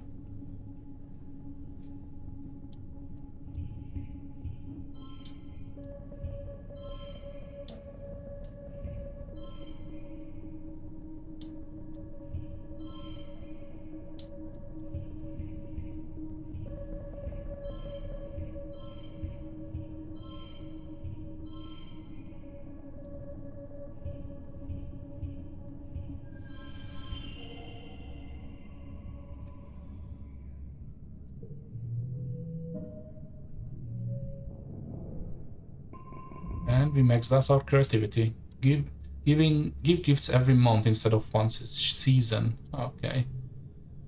As usual for this time of the year, your dreams have been more vibrant and invasive. You have trouble distinguishing dream from reality during the day, and you dread falling asleep at night. How did the Hopi get into your bedroom? Follow it. You chase it out in your balcony door and find yourself on the thickly wooded path, and the brushwood pressing close on every side. The light is weird here, pink and glittering, casting teal shadows. The Hopi disappears down a hole to the ground, and without thinking you drive after it, squeezing your shoulders to fit through. You tumble into a cave, beautiful and surreal, shimmering with light that seems to come from within. You take a step forward. Granules of pink sun crunch under the foot. The cave opens out to a forest, seemingly from a fairy tale. The sunlight beams through the breaks of the tree, illuminating the path of mushroom-ringed stepping stone that leads you to a small cottage. You spot the Hopi hurrying further down the path. Is it the cottage? You don't meet anyone in the cottage, but it isn't empty. There is something alive in the old green crate at the back of the cottage. It's banging furiously, jiggling the latch, demanding to let out. You lift the lid and find yourself falling into the empty box. You land on solid ground, your breath whooshing from you. It's hot here, impossibly hot. The twin suns beat down on you, burning your skin on contact, and the air is almost painful to breathe. In all directions stretches barren wasteland that trees like bones puncturing the dry skin of the planet. You rise from the dusty, cracked earth and begin to walk, stumbling over bones of unknown creatures. You don't know where you are walking, only that the horizon doesn't change. The red sky stretches overhead like a great bowl of heat pressing down on you. The great roar shakes you, and you turn to see a chimeric nightmare, a manticore, but with the governor's lump's face. He towers over you from the podium, his claws crackling and his tail thrashing as he proselytizes. We, primeval forest felling, we, the river stemming, piercing deep the minds within, with the service board surveying, we verdant soul upheaving. Overhead the sky streaked with smoke, you hear rumbling on the distance. Stand to face it. You pant your legs and refuse to look away from the beast. With a yell from behind you, Mars appears to swing a sword made out of light at the abomination. Its head rolls across the dirt, but it continues to speak. You turn from the scene and walk away, feeling the memory of it clings you as you push your cloud through the another reality. You stumble forward into the dark, glowing forest. Last cool air brushes your cheek, thick with moisture, making your face wet as you've been crying. The path ends upwards, flanked by humanoid figures carrying candles. Some are wearing robes, some armor, some lab coats and envious suits and formal wear. Some are elderly and some barely 10 years old. Are turned to look at you and you realize with a jolt, they are you. Every single one of them is you. You see yourself reflected in their eyes as they gaze upon you passionately, line of possibilities stretching out as far as you can see. The Hopi crouches between the rungs and gazes solemnly out as you pass. You walk steadily upward, feeling their unflinching gaze follow you. Overhead, the wormhole hangs in the sky like an overripe fruit, bending the heavy branch of space and time towards you. It's so close, you feel it as you could touch it. You stretch your hand out, seeking. You wake up. Make a quiet sunlight pass through the window. Flakes of insomnia, making it hard to think. Shit. Milky quiet sunlight pours through the window. Lakes for boar mite, snow piling up against the glass. You feel tired as when you went to bed. It's your birthday. You're 19 years old. Only 1 more year as a teenager.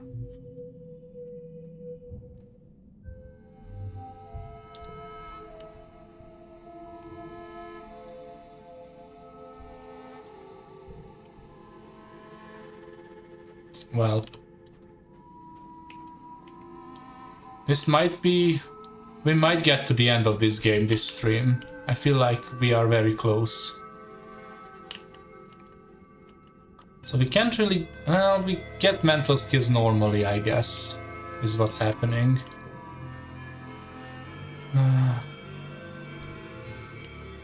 Actually, I can just give gifts every day now, which is pretty...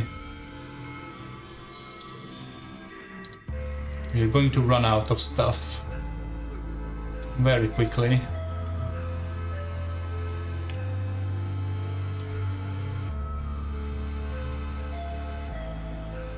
But I'll take care of your big son, unwind with me a little bit, it's all here Rexland, baby.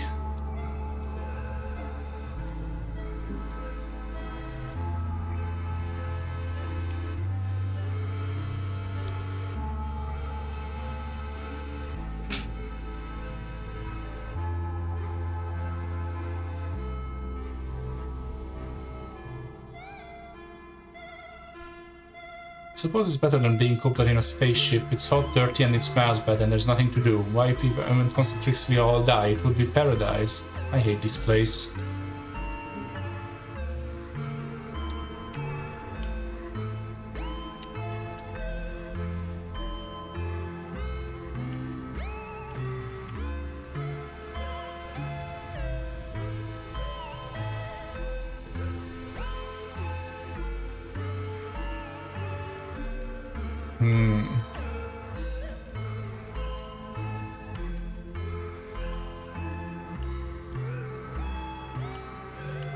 Well then. Organizing perception. Well, these are two people we could be better friends with, so... You know what, let's do a deliveries. And organizing is... We could get a level 1 organizing. 6 sends you around the colony delivering supplies. During your first week, it's mostly small things you can carry by hand or push in a little cart, stuff like tools and electronics. Some are high priority, which means you have to move fast. It's fun getting to yell important delivery coming through and people actually get out of the way.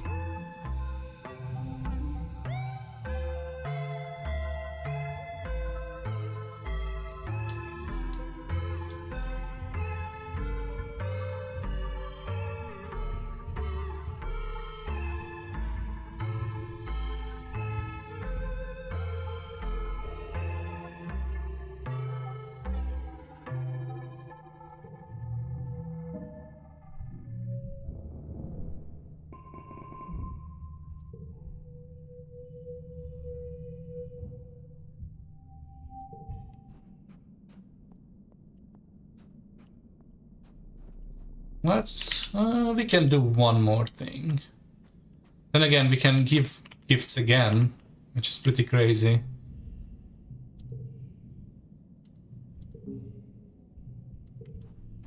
Oh, there you go.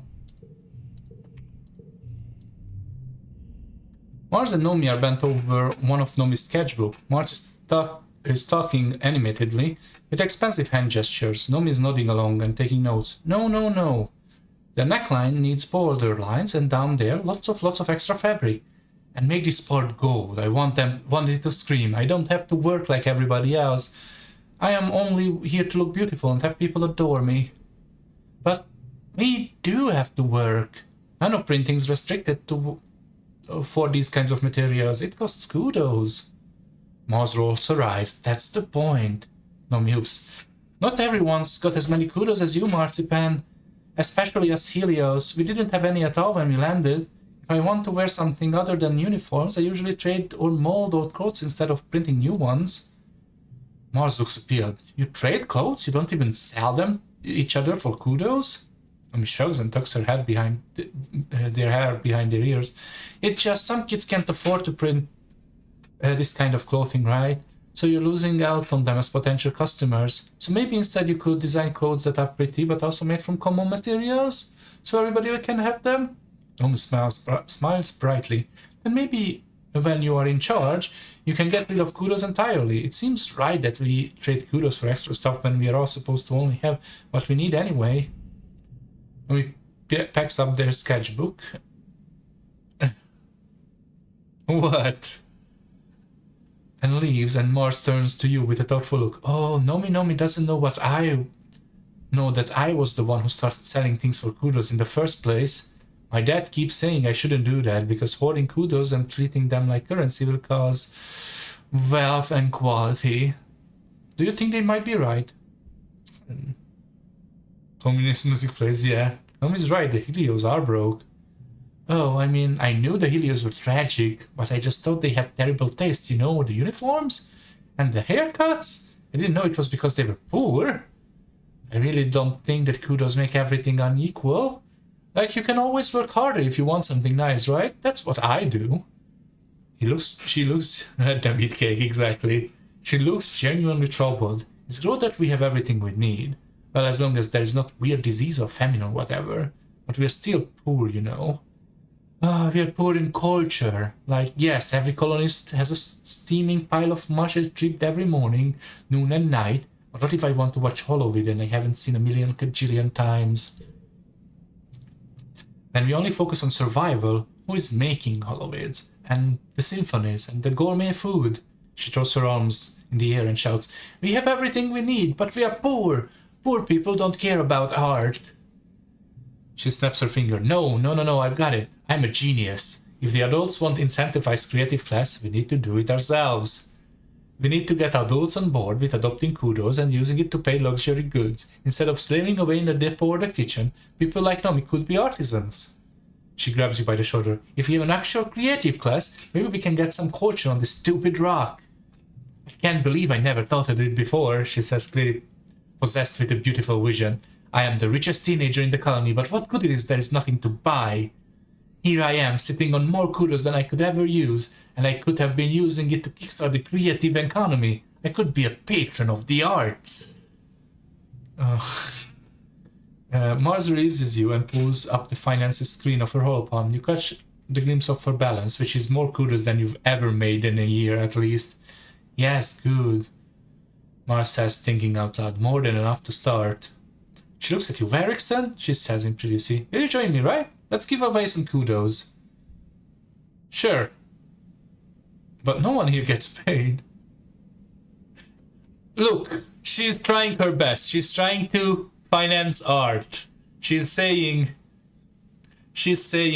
I will commission Nomi so she doesn't have to work.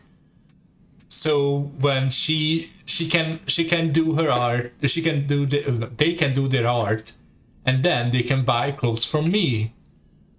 I get it. Here, have 100 kudos. Hell yeah. Mars goes wide-eyed as she sees 100 kudos then in her account. Oh, daddy, she laughs, fixing you with a wicked smile. I didn't know you were so generous. No, it's nothing. Don't worry about it. You're right. Mars says, her face going serious. You can probably see her already planning next move. It's only kudos. What's the whole point?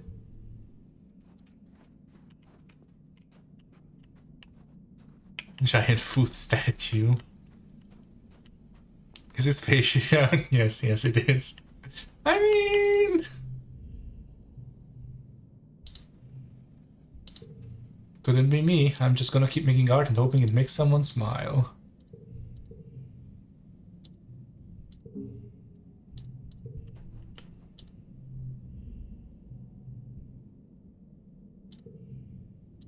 Running out of wood.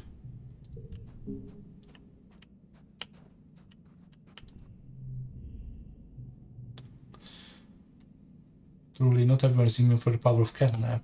There's a tapstone shoulder just like I wasn't sleeping. It's just your rest eyes to maintain adequate moisture levels.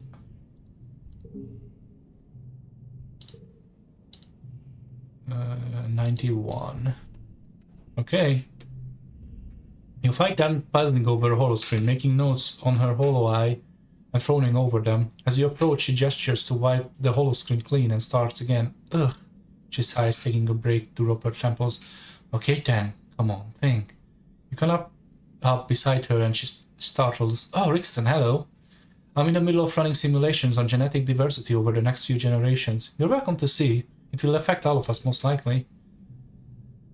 Then pulls up the next genogram simulation, a family tree encompassing all the people of the colony, the familiar relationship and genetic condition. She characterizes it with a frown. We have an unusually high amount of hereditary heart disease, no matter how you slice it. Luck of the draw. We lost quite a bit more genetic diversity than the original genetics of the Vertuna project anticipated, and not even counting those unwilling to or unable to reproduce. It's possible to steer the ship out of it, so to speak, but it will take some purposeful breeding choices, at least for 5 or 6 generations. May I verify your data? Tom gives you a curt smile and angles Horskins towards you. She's looking into eugenics, yes, but she's also, don't forget, she is a post-humanist. Like, she doesn't look at this as like, we need to make the perfect people. She's like, I don't want to be a person, but if I am a person anyway, we might as well try to survive. That's her angle in this. It sounds crude, but the colony will need to accept certain level of oversight in this matter if we enter to survive, genetically speaking. Artificial insemination of material from Earth donors, even in love matches, for example. There we go. You stare at the genogram until your eyes cross and shake your head. Tang laughs. It's terrifyingly complex, isn't it? Imagine this process happens all the time naturally. Why? Any sweating beast can squirt a child into the dirt. It's all proteins and luck, but the end result is this. She wraps her heart at the massive chart. It's beautiful in a way. On a long enough timescale, we can predict the genetic drifts of species. In the face of that, what do family bonds matter? Tom laughs bitterly. It's not as I sharing genes with someone guarantees you'll be a stronger family unit. Does anyone really like their parents? It sounds a little eugenicsy. Thanks, look fondant. You what? Rixton, surely there's a middle ground between eugenics and everyone dying of primitive genetic diseases, especially in these first critical generations. Cool motive, still eugenics. That's a great answer.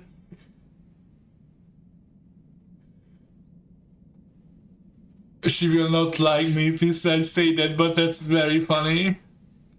That's a very funny answer. Cool motive, still murder.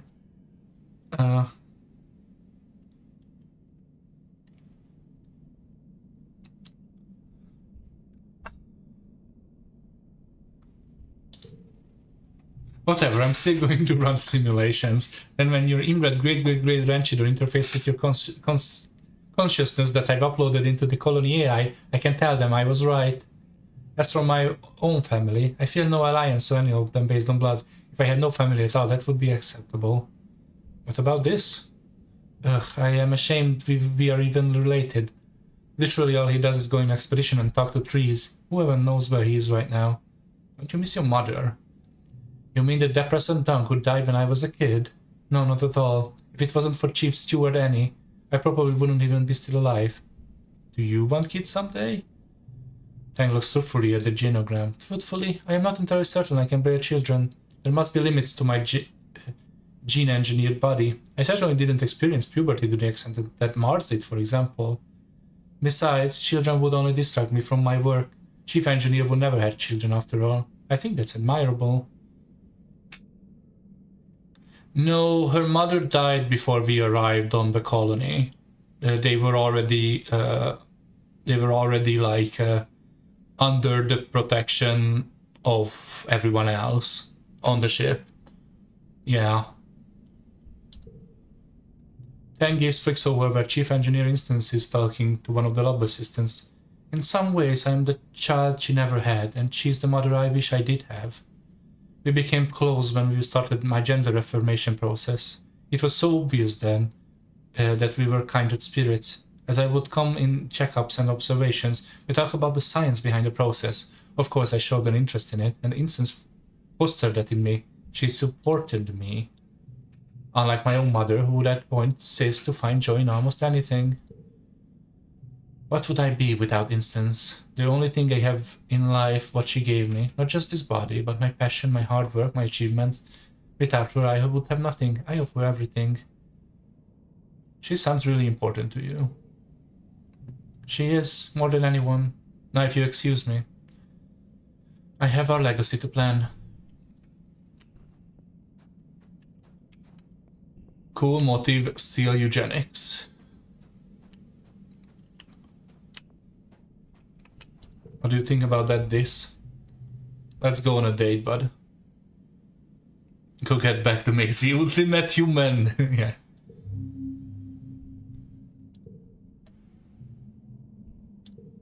Oh, is this always the same? I guess it is. I was hoping there would be more like date events or something. They do enjoy being with him, so that's fine. Garnish check, kneeling down, peering on the old bath. Just this 6 night hope I that you really out of sync. I haven't seen their mom in a while. I don't want to touch them in case she's still around. And she smiles on them only, but one of those damn jar has probably got her.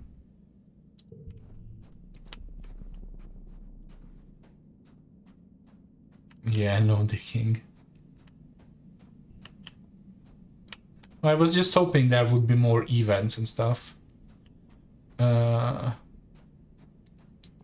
Still could be better friends with Rex, right? Yeah, Rex and Mars. So let's see what happens if I keep doing this. Is it the notice board? Right. Colony supplies is excellent. Security is in yellow.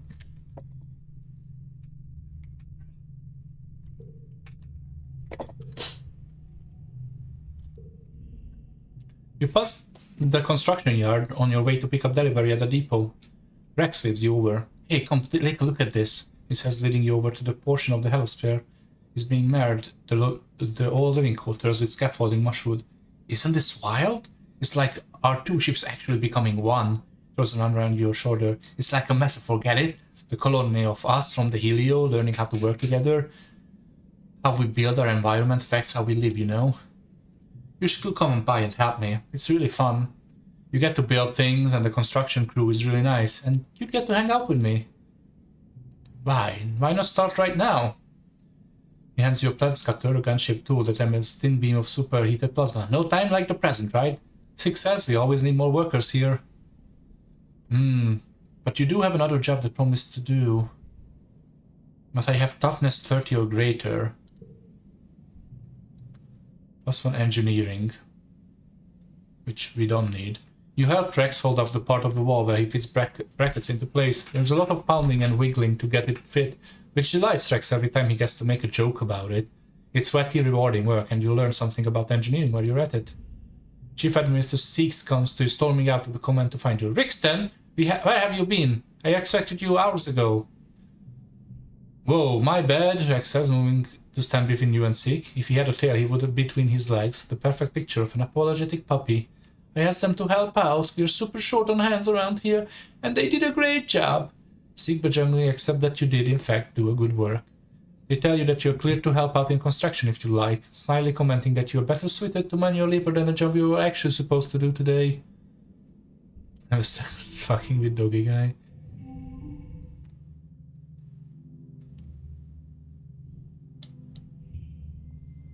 That's a good card.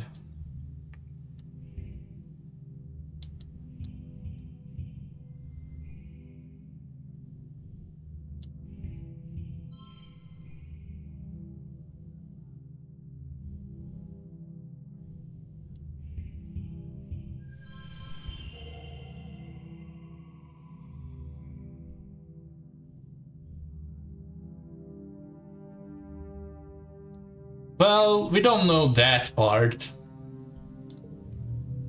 We know that he has doggy... well, yeah, actually, I think we know that he only has doggy ears, right? That's like his...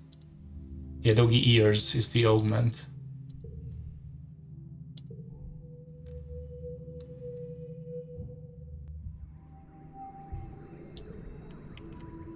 New perk. Extra gear slot. Hell yeah. Organizing level next. So we have an extra gear slot now. What do we want to put in?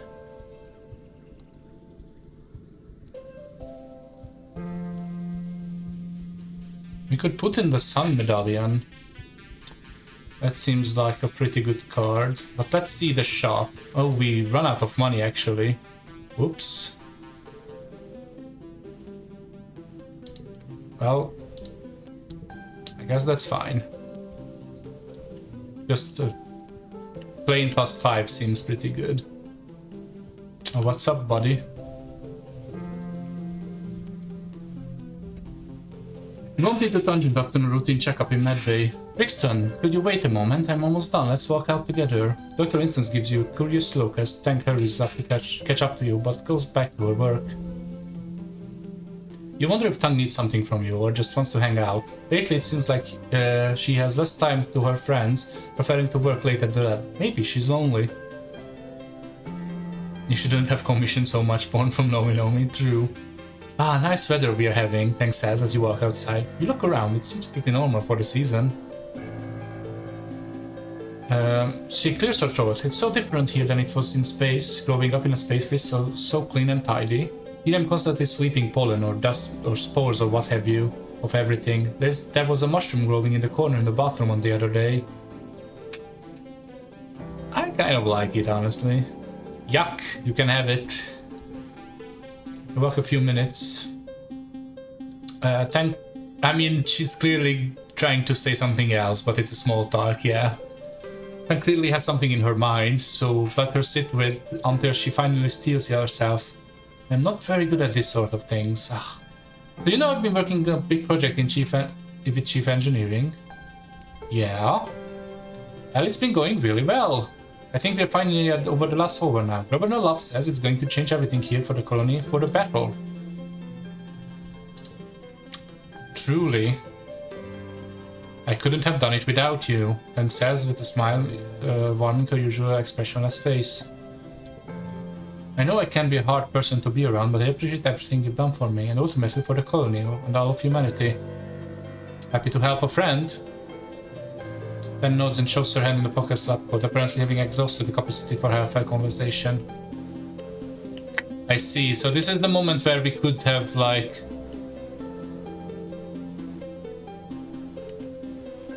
No, I think... Yeah, I think we could have kissed. I think I could have made my move, but I am not... Like, Tang is nice, but I don't, like her that way. At least not this playthrough.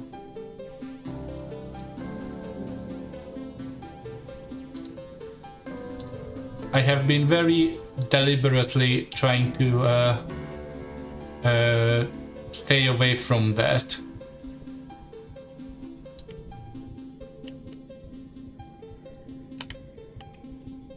You have been playing these games like Pokemon? I mean, can you blame me? But also no?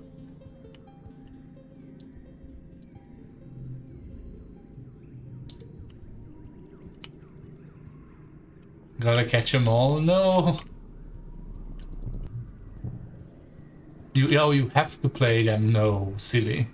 You are being silly. And I don't think this would appreciate that, to be fair.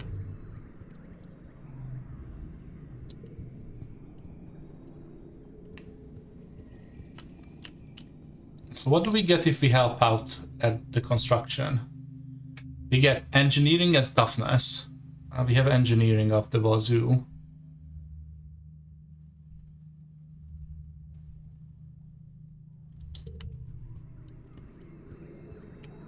We don't really need that.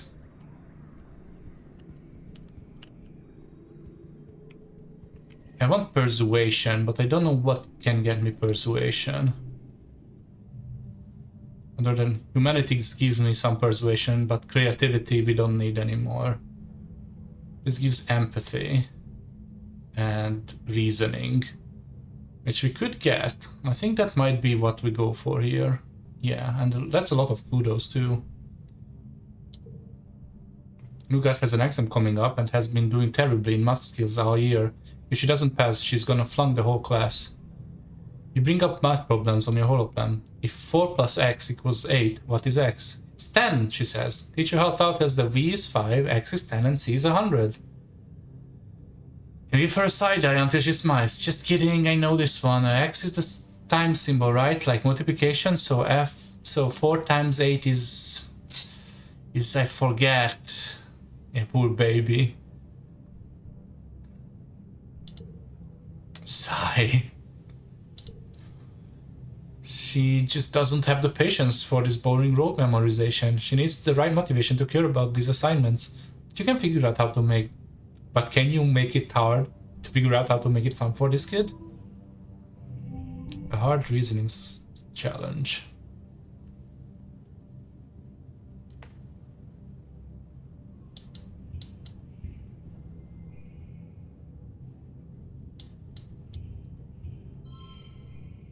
Shit. Oh yeah, there's no way that's gonna happen. Oh, this is going to be difficult.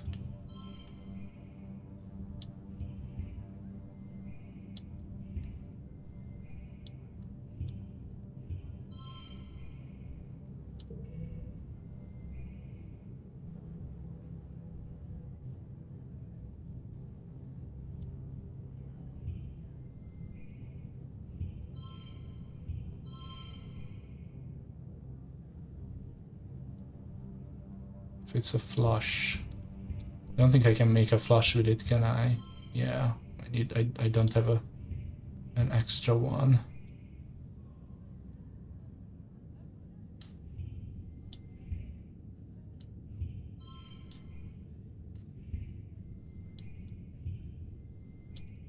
Five, 6, 7.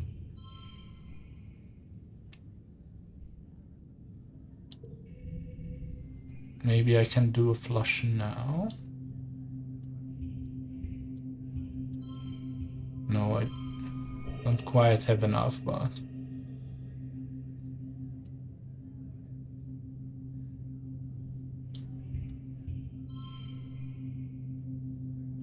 Can I make it a super is the question.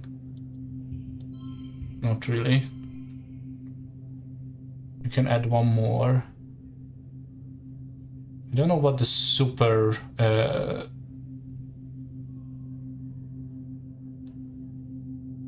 Oh, this is fine. No, I don't want to waste items, I am giving them away. And I don't want to change them to yellow, that doesn't do anything. And I want the logs, because I want to give them away. This is fine, we still win. Maybe we can... maybe I can use one of these, this is fine. There you go.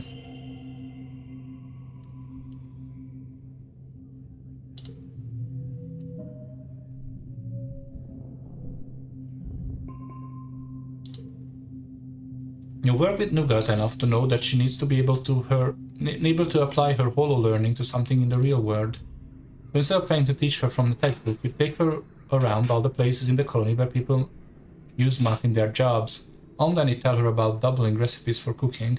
Carl teaches her about measuring a field and using to find out how much fertilizer he'll need to shovel, and Mars shows her an easy way to calculate how many kudos you'll need to cover buying things in the depot. And she's not bored, Nougat is actually super smart. She's able to do far more complex math that she should know at her age. Well, yeah, Nougat says when she compliments her on her math skills, but that stuff isn't math, it's just knowing how things work. One day she'll realize that math is how things work, not just boring old textbooks and endless formulas. But for now, letting her do it her way seems to be the right strategy. Chief Engineer Instance can't believe you managed to get through Nougat. She's impressed that she gives you a kudos raise. Tutoring for the big test. Increased rewards for tutoring. You're in the engineering very late today. You're starting to nod off and consider picking up for the night. You see Tangent and the Instance leave their lab without locking the door. They are heading back towards the living quarters. Usually they are so cautious, but it's late and they must be very, very tired to have forgotten. They have been working on something together in secrets. Do you want to find out what? Yes. Checking to make sure the coast is clear, you sleep in their office. It's just off the Medway, and every flat surface is dedicated to experiments. The whiteboard is covered in dense scribbles and diagrams. and the garbage bin is filled with wrappers of discarded soy meal replacements. It smells like stale coffee and sleep deprivation in here.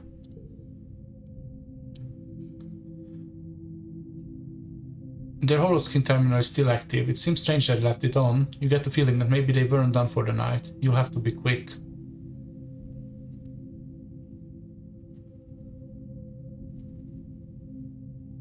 I feel like everything will be in the computer. That's our best bet.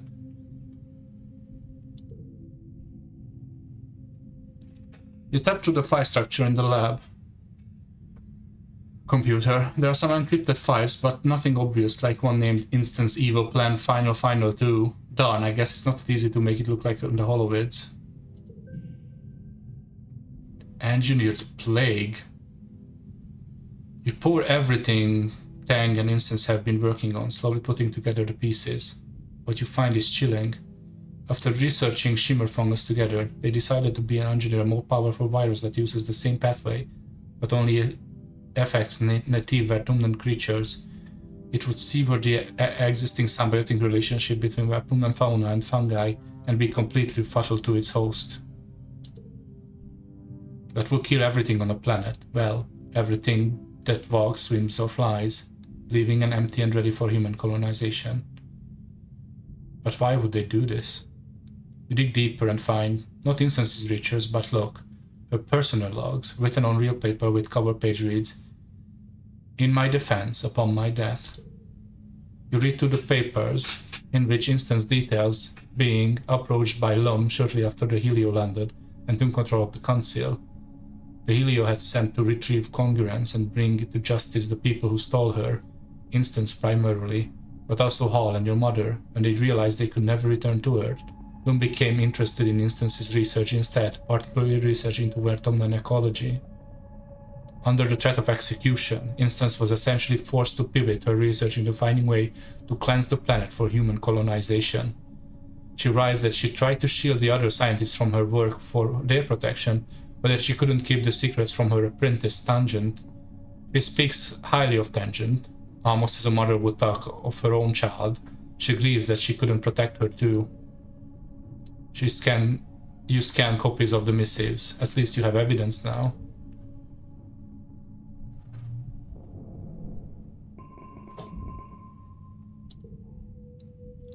That's bad. That's some fucked up shit. We'll be right back at you. Can I tell it anyone else?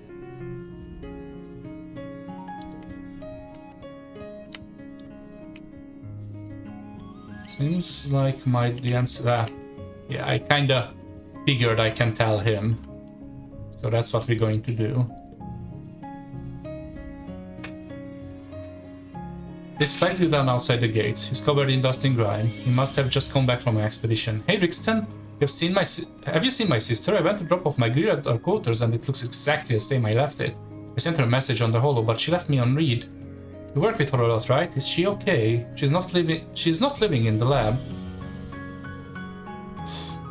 Sure, a plague, right. I know my sister is a huge bitch, but she's not literally an evil genius. Oh, Tang, destroyer of words. Seriously? Stop messing with me, we're too old for that shit.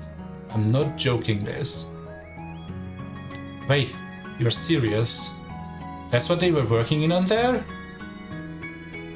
You know, then give this quick summary what you learned by now. By the end, he's gone pale, as he almost looks green. I don't want to believe it, but if you are saying it's true, it'll kill everything on it. Not just animals either, the fungal pathways are integral at all life on Vertumna. Tang has no idea, does she? She thinks she's so smart, and she's always been too proud to get out there and dig around in the dirt to see what really is going on. If they release the virus, it'll be the end of everything, even the gardeners. This takes a few steps away and looks into the waters, covering his mouth as he thinks. Eventually he turns to you, his face expressionless. I'll take care of this. What are you going to do? Just let me deal with this, Rixton. Thanks for telling me. Oh, this might have been the bad idea. Yeah, he might just... I don't know, man. If I don't like what happens here, I might reload and see what happens if I talk to her first instead of him. Yep, there it is. An explosion rocks the colony. You're pelted by knickknacks and mementos falling off the shelves as the blaster grips through the quarters, stealing the airs from your lung. Your ears are still ringing when you run to living quarters, pressing various states of undress. You all filtered in shock. Outside, you greeted the acrid smell of burning plastic and metal. The engineering building is on fire. The laboratory and the medbay wing is completely engulfed in flame, smoke pouring out of the door. Congress's fire suppression system is doing its best, but everything there is toast. The engineering equipment, the live experiments, the chief engineering lab. I don't like that. Can I talk to her first instead? Can I talk her out of it? Is my question. Because, yeah, I should have known that this is going to fucking firebomb everything. I should have known. That's what he does. Can I talk you out? Tank seems to especially trouble today. So you invite her on a long walk around the inner wall. That's Tank's things, thinking walks. She touched that you know her that well. She talks to you in fitful bursts that lapses into long silences. Finally, she stops and puts her hand on the wall, like she's bracing herself. Rixton, something's been bothering me, she says, clenching her other hand on her side. She collects her words with great difficulty. Is it morally defensible to do something that people wouldn't approve of if you're doing it for the best interest? But if you don't have a choice... Yeah, I mean, you say that, but that's kind of the joke, yeah. I know about the plague. It was only a matter of time, I suppose. Sometimes it seems like you know everything that goes on the colony. Thank you again for your help. You really were instrumental in overcoming several horrors, whether you like it or not. As a friend, please don't do it. As my friend, a real friend would understand why I have to do this. I have to protect Dr. Instance. I have to protect the colony. She presses herself off the wall and starts walking away from you. A few paces away, she taps and shoulder slumps. I don't want to do this, Rixton. If I don't help Instance though, Loom is going to kill her. The colony needs her. I need her. I don't know what I do without her. I don't know, maybe we can convince him to stop? Tanks drops her hands against her eyes and turns to you. She looks so tired, and for a moment, as long as she is. Lam is forcing us to work on the virus. I don't know what to do.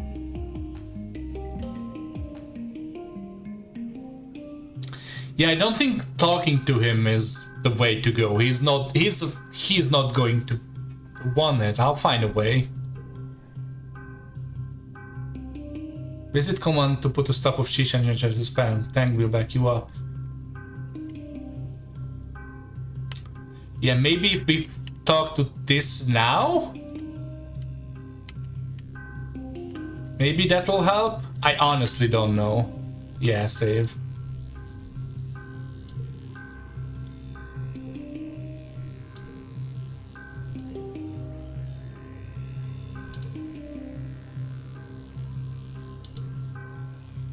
Nope.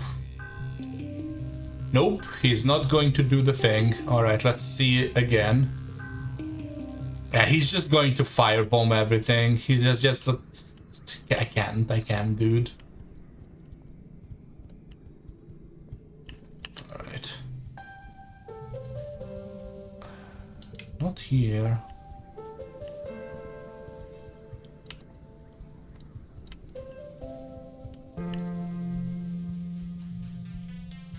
Put a stop to Tangent Secrets project. Tangent goes with you to comfort Governor Lum. She looks scared. Lum is alone in the bridge. This is your chance to try to convince him to change course on his genocidal virus. Lum looks up from his holopen when you enter. What is it? I'm busy. Tangent raises her chin and takes a breath to steady her nerves beside you. You hope she's still willing to go through with this. You tell Governor Lum that you know everything about the bioengineered plague he intends to unleash upon the planet. How he pressed Instance and Tangent into creating it under the threat of death, and how it will kill every living thing on Vertumna. Lum listens intently, his face glowing colder as you speak. When you're done, he gives you a stern look. You don't understand what you're talking about, Rixton. I'm the governor here. I make decisions, not you. I'll tell everyone. You show what you found on Instance Lab, all of her notes and recordings, and her personal logs about her concerns over how they haven't managed to find a way to neutralize the dangerous fauna with it causing complete ecological collapse. His face goes red, but his uncharacteristically somber. I don't know how you got this, but it is damning. Thank you for bringing it to my attention. That's it? That means you can go. Leave before I change my mind and throw you into bring on espionage charges. You have averted what could have been a complete destruction of Bertol's system and saved Vincent's lives. You can breathe a little easier today. I didn't think that he would just say okay.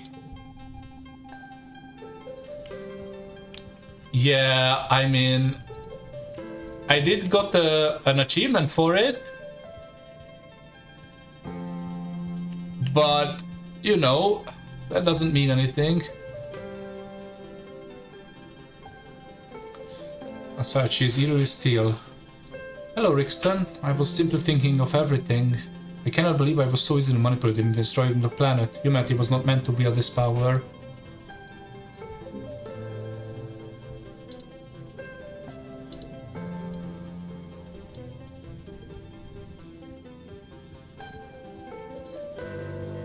I thought the press was going to save me, yeah, basically. Hugs incoming. Coach, I'm open.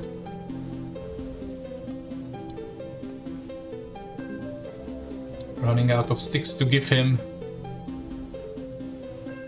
You wanna play Laser Fable? We gotta be careful because people get weird when I'm running around shooting things, even if it's imaginary. But if we go around the back of Japanese, it's usually okay.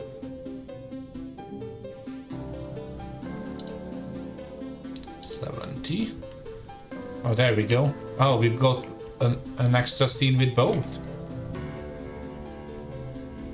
You spot Nomi crossing the courtyard from the depot to the living quarters, lugging unwrapped cans of paint. Hey, Rixton! Reacts Slaying, barely keeping you one of the cans performing in their arms. Hey, can you give me a hand with this? Ew, thank you. This is my third tape. I think finally got all the colors I need. It's gonna be amazing. You're questioning low. Nomi giggles and starts to skip walking towards the living quarters. Come on, I'll show you. You follow Nomi into the suite of rooms that they share with their mom and dad. Nomi leads you past the jumble of bedroom furniture and into their empty room. Light pours from the sky and Nomi stands under it and stretches their arms wide, doing a little spin. I am painting a mural. My mind is going light speed with possibilities. I am drunk with power. I could do anything. Rixton, you have to help me decide. Nomi grabs the sketchbook and shows you a few concept drawings. Space themed, jungle themed, inside a spaceship, abstract art. All the major players are here. Nomi's been busy. They look at you in agony of the indecision.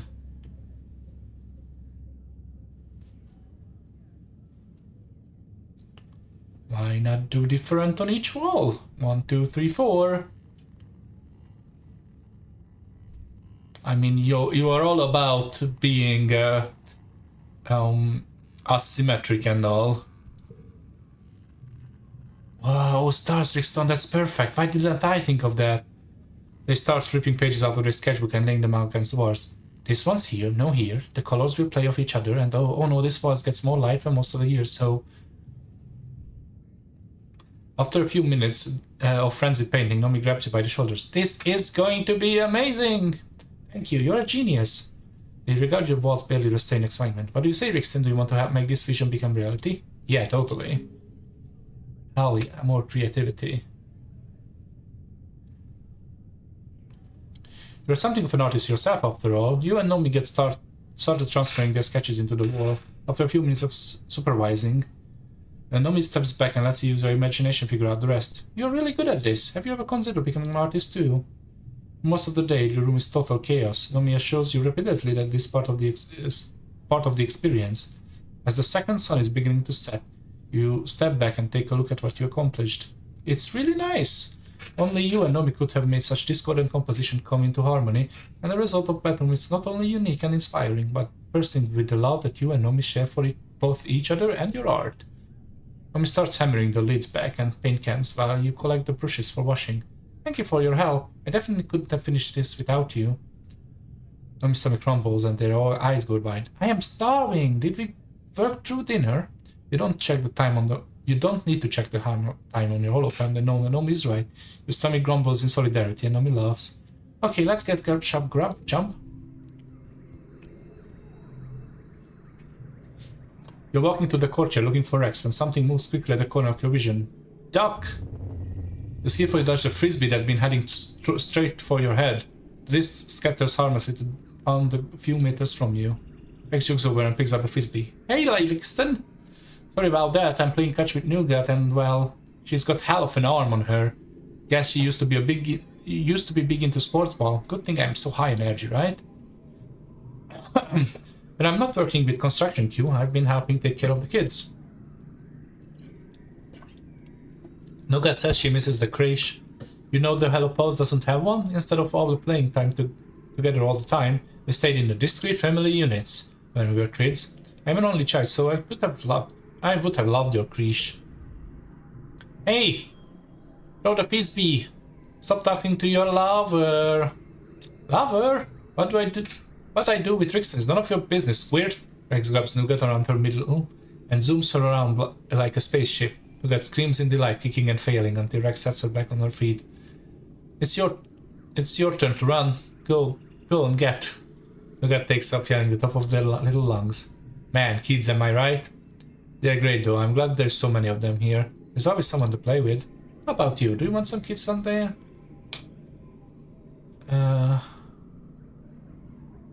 I'll make a better babysitter. Hell yeah, kids needs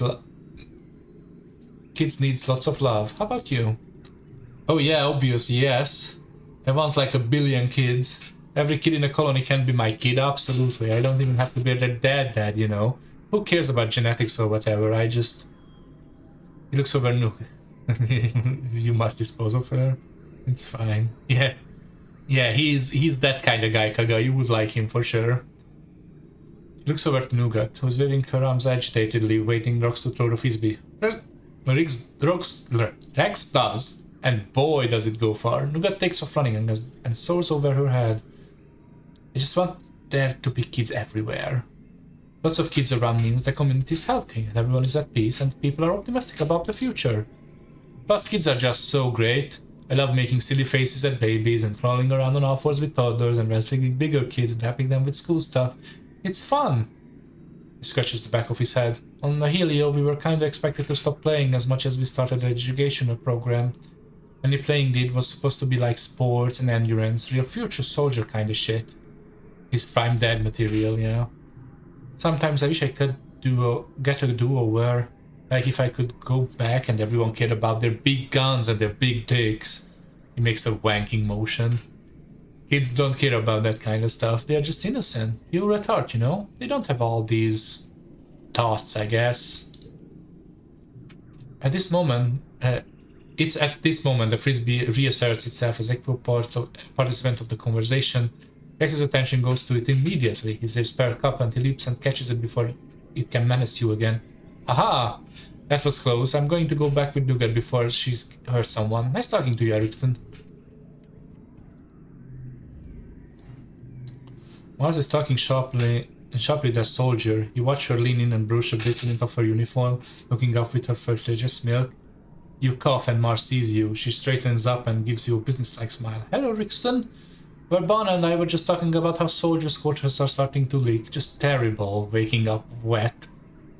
She says, and Verbana laughs awkwardly. Was it something you needed? You have a flower.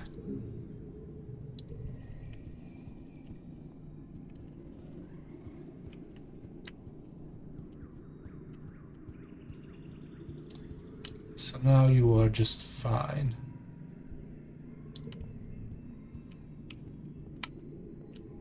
Oh, we have less stress than before. That's crazy. I guess we did work off a bunch of stress by saving the world. That usually helps. How am I doing? 95. So we need organizing, persuasion, empathy, toughness, combat.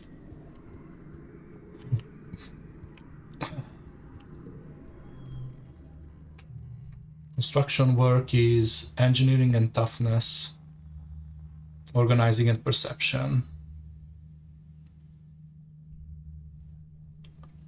Engineering and toughness. Let's get some organizing in. We are charged with delivering a special package from Administrator Seek to Chief Engineer Instance. The wrapping is so fancy. Sig must have nanoprinted a pretty handkerchief and ribbon especially for this package. You can't help but stare, but Sig snaps at you, mind your own business and get to work. Yikes, alright, touchy much? Tang loves when she sees you in engineering holding Sig's gift. Again, she says, rolling her eyes. You try hand her the package, but she looks at you like it's sticky dynamite. Oh, no. I don't want any part of this. Just go through these doors and give it for instance. If you want to ruin everyone's day. If we open it, there is an investigation. Sure, let's deliver it. Instance is obviously frustrated at being interrupted, and even more so when she sees you're delivering. Oh, for really? He says, ripping off the safety goggles and pinching the edge of the nose. No, I don't want it. You ask what she wants you to do with it, and she waves her hand dismissively. Go shove it up Stig's ass if you can't find room with the big sticks they keep up there already. Huh, so they have a history. Is this an attempted apology? If Stig's trying to win her back? You have so many questions, too bad none of your business. Honestly, you aren't even sure you want to know. What if they are dating you? I'm going to open it. Hell yeah. You tear away the pretty wrapping, revealing a wooden carving. It's smooth and warm, and you can see where real tools sharp the wood. Not a nanoprinter. Sig must have put a lot of time and effort into it. It's clearly a carving of Instance. Her hard expression instantly recognizable, even if the rest of her is naked. Yep, she's sure naked. Alright, Ikaga, thank you for being here. Have a lovely day. You quickly cover it back up because Shama will see you naked. Hell yeah. Something compels you to keep the figurine even though it has no use to you. It kind of feels like to steal something just the sake of stealing though. Is it stealing if nobody wants it? Oh no, you're overthinking it.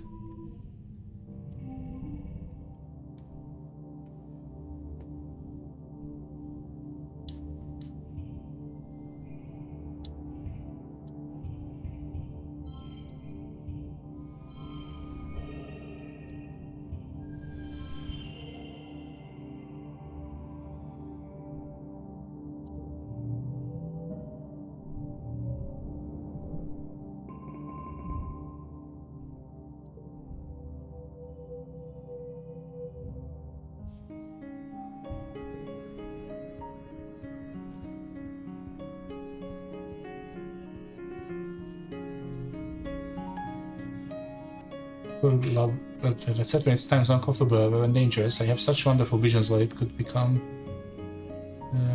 Have this flower.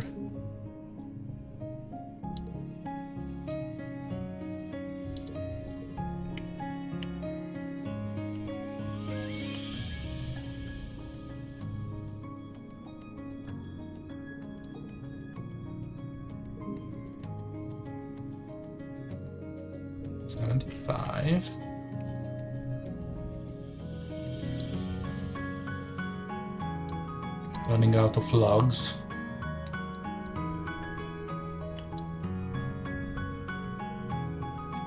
I think it better governor instead of the space head with the gun knows butts for the colony. Like he's older but lived there. Yeah.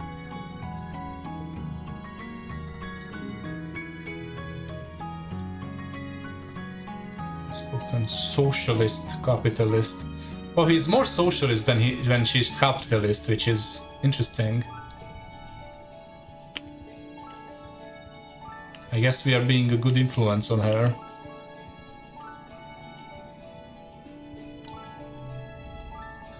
Hello, beautiful. I love coming home to you.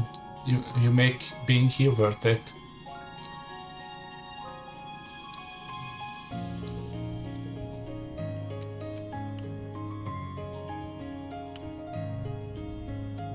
Someone need me.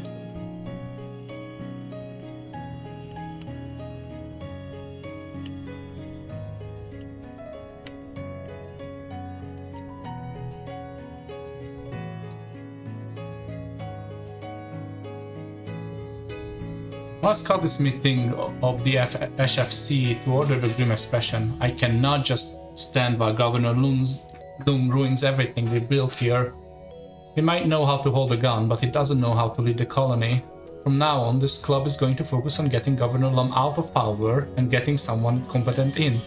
We have from now until Vertumnia, that's not a long time, to somehow convince the council members that he's gotta go. I agree, Cast turns everyone to him in surprise. What? Lum's a jerk. All he cares about killing animals. It's better for the whole planet if he's gone. I should be governor. But the question is, who's going to replace him? Obviously, I think I'm a great candidate, but I'm willing to consider other options. I agree. No offense, Mars, but you really gonna stop soldiers from killing animals? Look, Cal, I don't want hunters go out and not coming back either. Maybe we can find a safer, more efficient way to deal with animals, yeah? Cal doesn't look convinced. So the plan is we campaign all the departments, geoponics, engineering and garrison, the quarters, explorations and hearing command. Try to soften up all 6 council members and get them on our side. Try to keep this on the down low. Then the next Vertumna festival, we surprise the governor with a spontaneous council vote and replace him. He'll never see it coming. Uh-oh. Getting Chief Administrator Exocolonist is fairly easy. No one wants to spend time around them, if they don't have to. You explain that you're intending to hijack actions of Vertumna in order to depose Governor Lum. The more you speak, the more clear Sik is already on board. Finally, they say, rubbing their hands together with a look of unbridled glee. I was waiting for everyone to realize what an imbecile he is. The man barely knows how to read. It depends. You're not the only person with ideas around here. I was planning to making go at governor myself. Unless you can provide significant motivation to throw myself behind your cause instead. You're not certain. Wants to be governor is easily bribed, is great combination, but this is what you're working with here. Six gives you a smile. Sure, here's 100 kudos. Absolutely. Well, from who do you intend to cast my vote?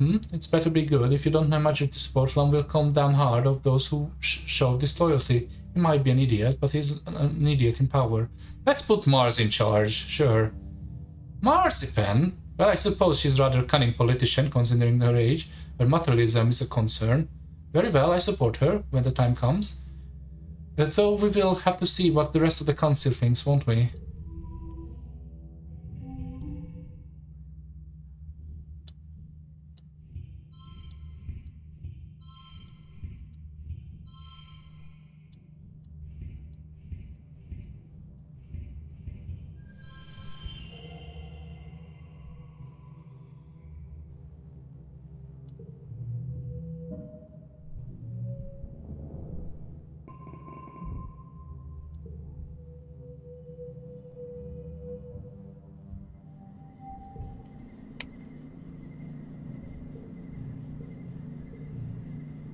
What's up, Mars? You find Mars throwing over the test book on her holo. She flips through the pages with growing disgust until finally she gestures angrily to dismiss the screen and drags her hands on her face. Ugh, people totally suck. You slide into the seat next to Mars and she sighs. I told my dad about my plan to get adults to adopt kudos as a way to encourage the arts, and they got really weird about it. I didn't think it's a good idea, but they told me that I should read up on Earth's history. So I did, and you know what I found? People suck. The whole reason we left Earth was because trading money for stuff was a bad idea. It made a few people rich and everyone else poor, and it destroyed all the culture, and people fought and killed each other over it. By the time my parents left Earth, almost everyone worked super hard and was super poor, while like 100 people barely worked at all and owned a private spacecraft. That's so dumb. This colony is the closest human come to income equality in thousands of years, but they don't have passion. And the Earth's history is full of people with passion who ends up turning supervillains while everyone else starves. Is that all we're capable of, really? She looks at you intently and puts her hand over her heart. I'm a passionate person, Rixton. Is being a despot all I'm capable of? You're going to have to work at it. You're right, Rixton. I'm glad you can always count. I can always count on you to remind me to do better. There has to be a middle ground between austerity and inequality. I don't want to have everything while everyone has nothing. Like, yes, obviously, I want to colonize this stupid rock. I want a massive cities and glass skyscrapers and flying cars. I want not to have to fight of aliens every year. I want to pave over the scungy pollen trees and kill the stupid bugs. I want the air conditioning. I just want everyone to have everything, even stuff that the adults think doesn't matter. We can't live like animals just because the boogeyman of our past. As governor, I'm not going to let us fall into the same patterns we did on Earth. We have to take care of each other and master the planet, but also can't forget that makes life worth living. Luxury. What do you think, Lixton? Do you think I'm right, Trek?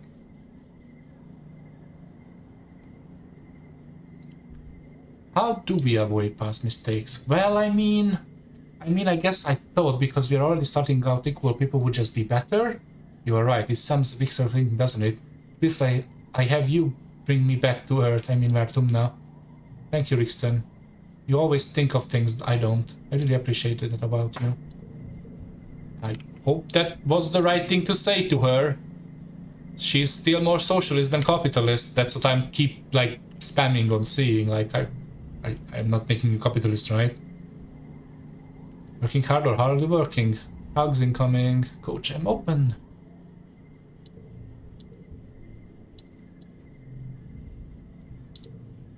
Last piece of wood I have. And we are only 78 on you. So we might have to go out and grab some. I mean, I'm just gonna keep making art. But first we have to talk with everyone. Like, am I thinking right? Like, am I thinking the right thing when I think that if I do this,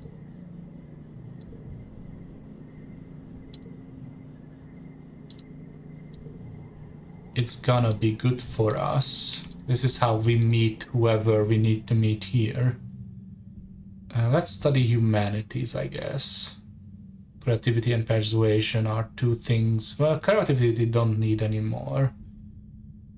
Reasoning and empathy we can use. Let's do that, and that gives us kudos as well. After work, you ask Chief Engineer Instance for a few minutes of her time. There we go.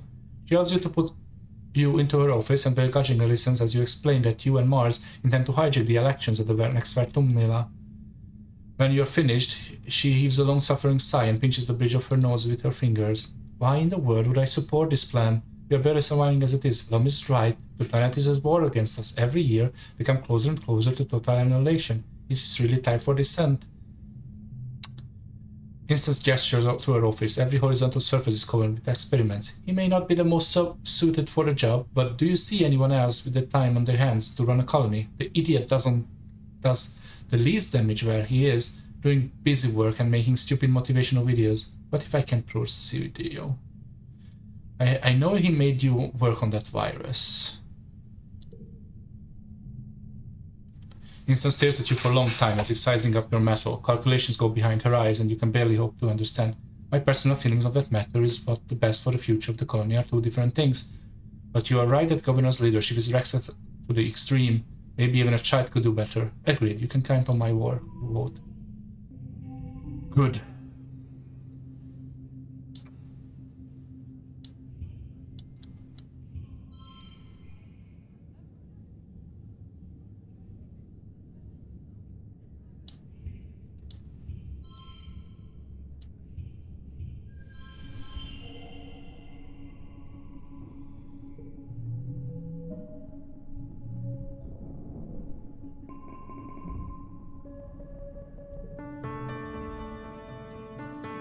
Was that on? We can only do 2? Is that gonna be enough? We might need to reload. Ah, that sucks. Governor Lum enters the colony square to his customary bombastic fanfare. Brass brand, red carpet, banners with hello pause, logs snapping, hot breeze. Yeah, it's already in Vertumnia. You catch Mars's eye and she knows solidarity. You've planned this for so long. And now is your chance to strike while everyone else is watching. If you can get the entire council speaking against Lum today, maybe the rest of the colony is ready for change. Anyone is better than Lum, even a teenager. Ah, we might need to reroll. That sucks. Pioneer of Vertumna, we stand here today to shivering, quaking fear, but without our hands around the neck of the planet herself. Before she can continue, Mars leaps from her seat, running from the stage. Ripple fear close through the crowd. You all remember what happened to Utopia last year. It doesn't have to be like this. You don't have to listen to me. He's just a bully with a gun, like the ones left behind on Earth. You put yourself between her and Lum's honor guard. She flashes you a giddy, grateful smile and turns to the crowd. She points to the governor. This man has made you think the only way to survive is through violence. He is just a soldier, and not even a good one. Violence only makes small, weak men feel powerful. He is not powerful. We are powerful. We broke free of Earth. We broke free of war and bigotry and inequality, and we can break free from him too. Please stand with me. Reject Plum and bring new era, a colony led by someone born among the stars. Me, I can lead this colony. Governor Mars is for the future. The buzz of the crowd is deafening, like swarm of bugs are chirping together. Some of the council members are nodding, but it isn't unanimous. This is bullshit. 2 children saying they can lead colony? What's their first order of business? Taco Tuesdays? Soybeans for dinner? Have your stupid vote, we'll let the council decide. Out of the corner of your eyes, you can see the guards with their weapons lowered, just waiting. Some of them look interested in the change of leadership as you are. If you have the council behind you, even Lum supporters and the military could fall into line. You might just win. The council deliberates. You and Mars claps hands and weighs the decisions. It only takes a minute. Unfortunately, it looks like some of the council leaders are arguing against you, which is bad. Their decision must be anonymous. You try to remember why you decided to live here in front of everybody. Chief administrators seek weeks away from the group, wringing their hands as they look up at Lum. Council has decided against the change of leadership. Fuck. Okay. Yeah, I think the problem is that we went to the main building too late. Ah. Okay. So let's redo this quickly. We didn't have to do a lot.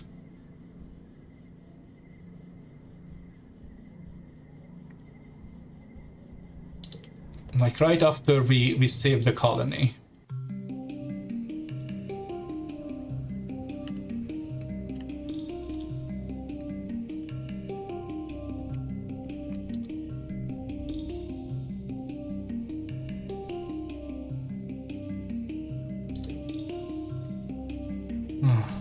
I hope, at least. Because this is already very late in the year. Hold on. Maybe we have to do it from glow.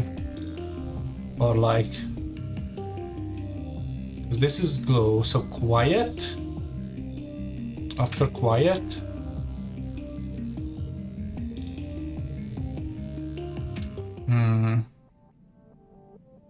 I wonder...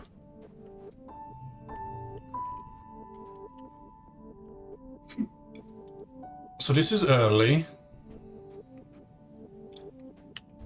And if we can do the thing where we shall see.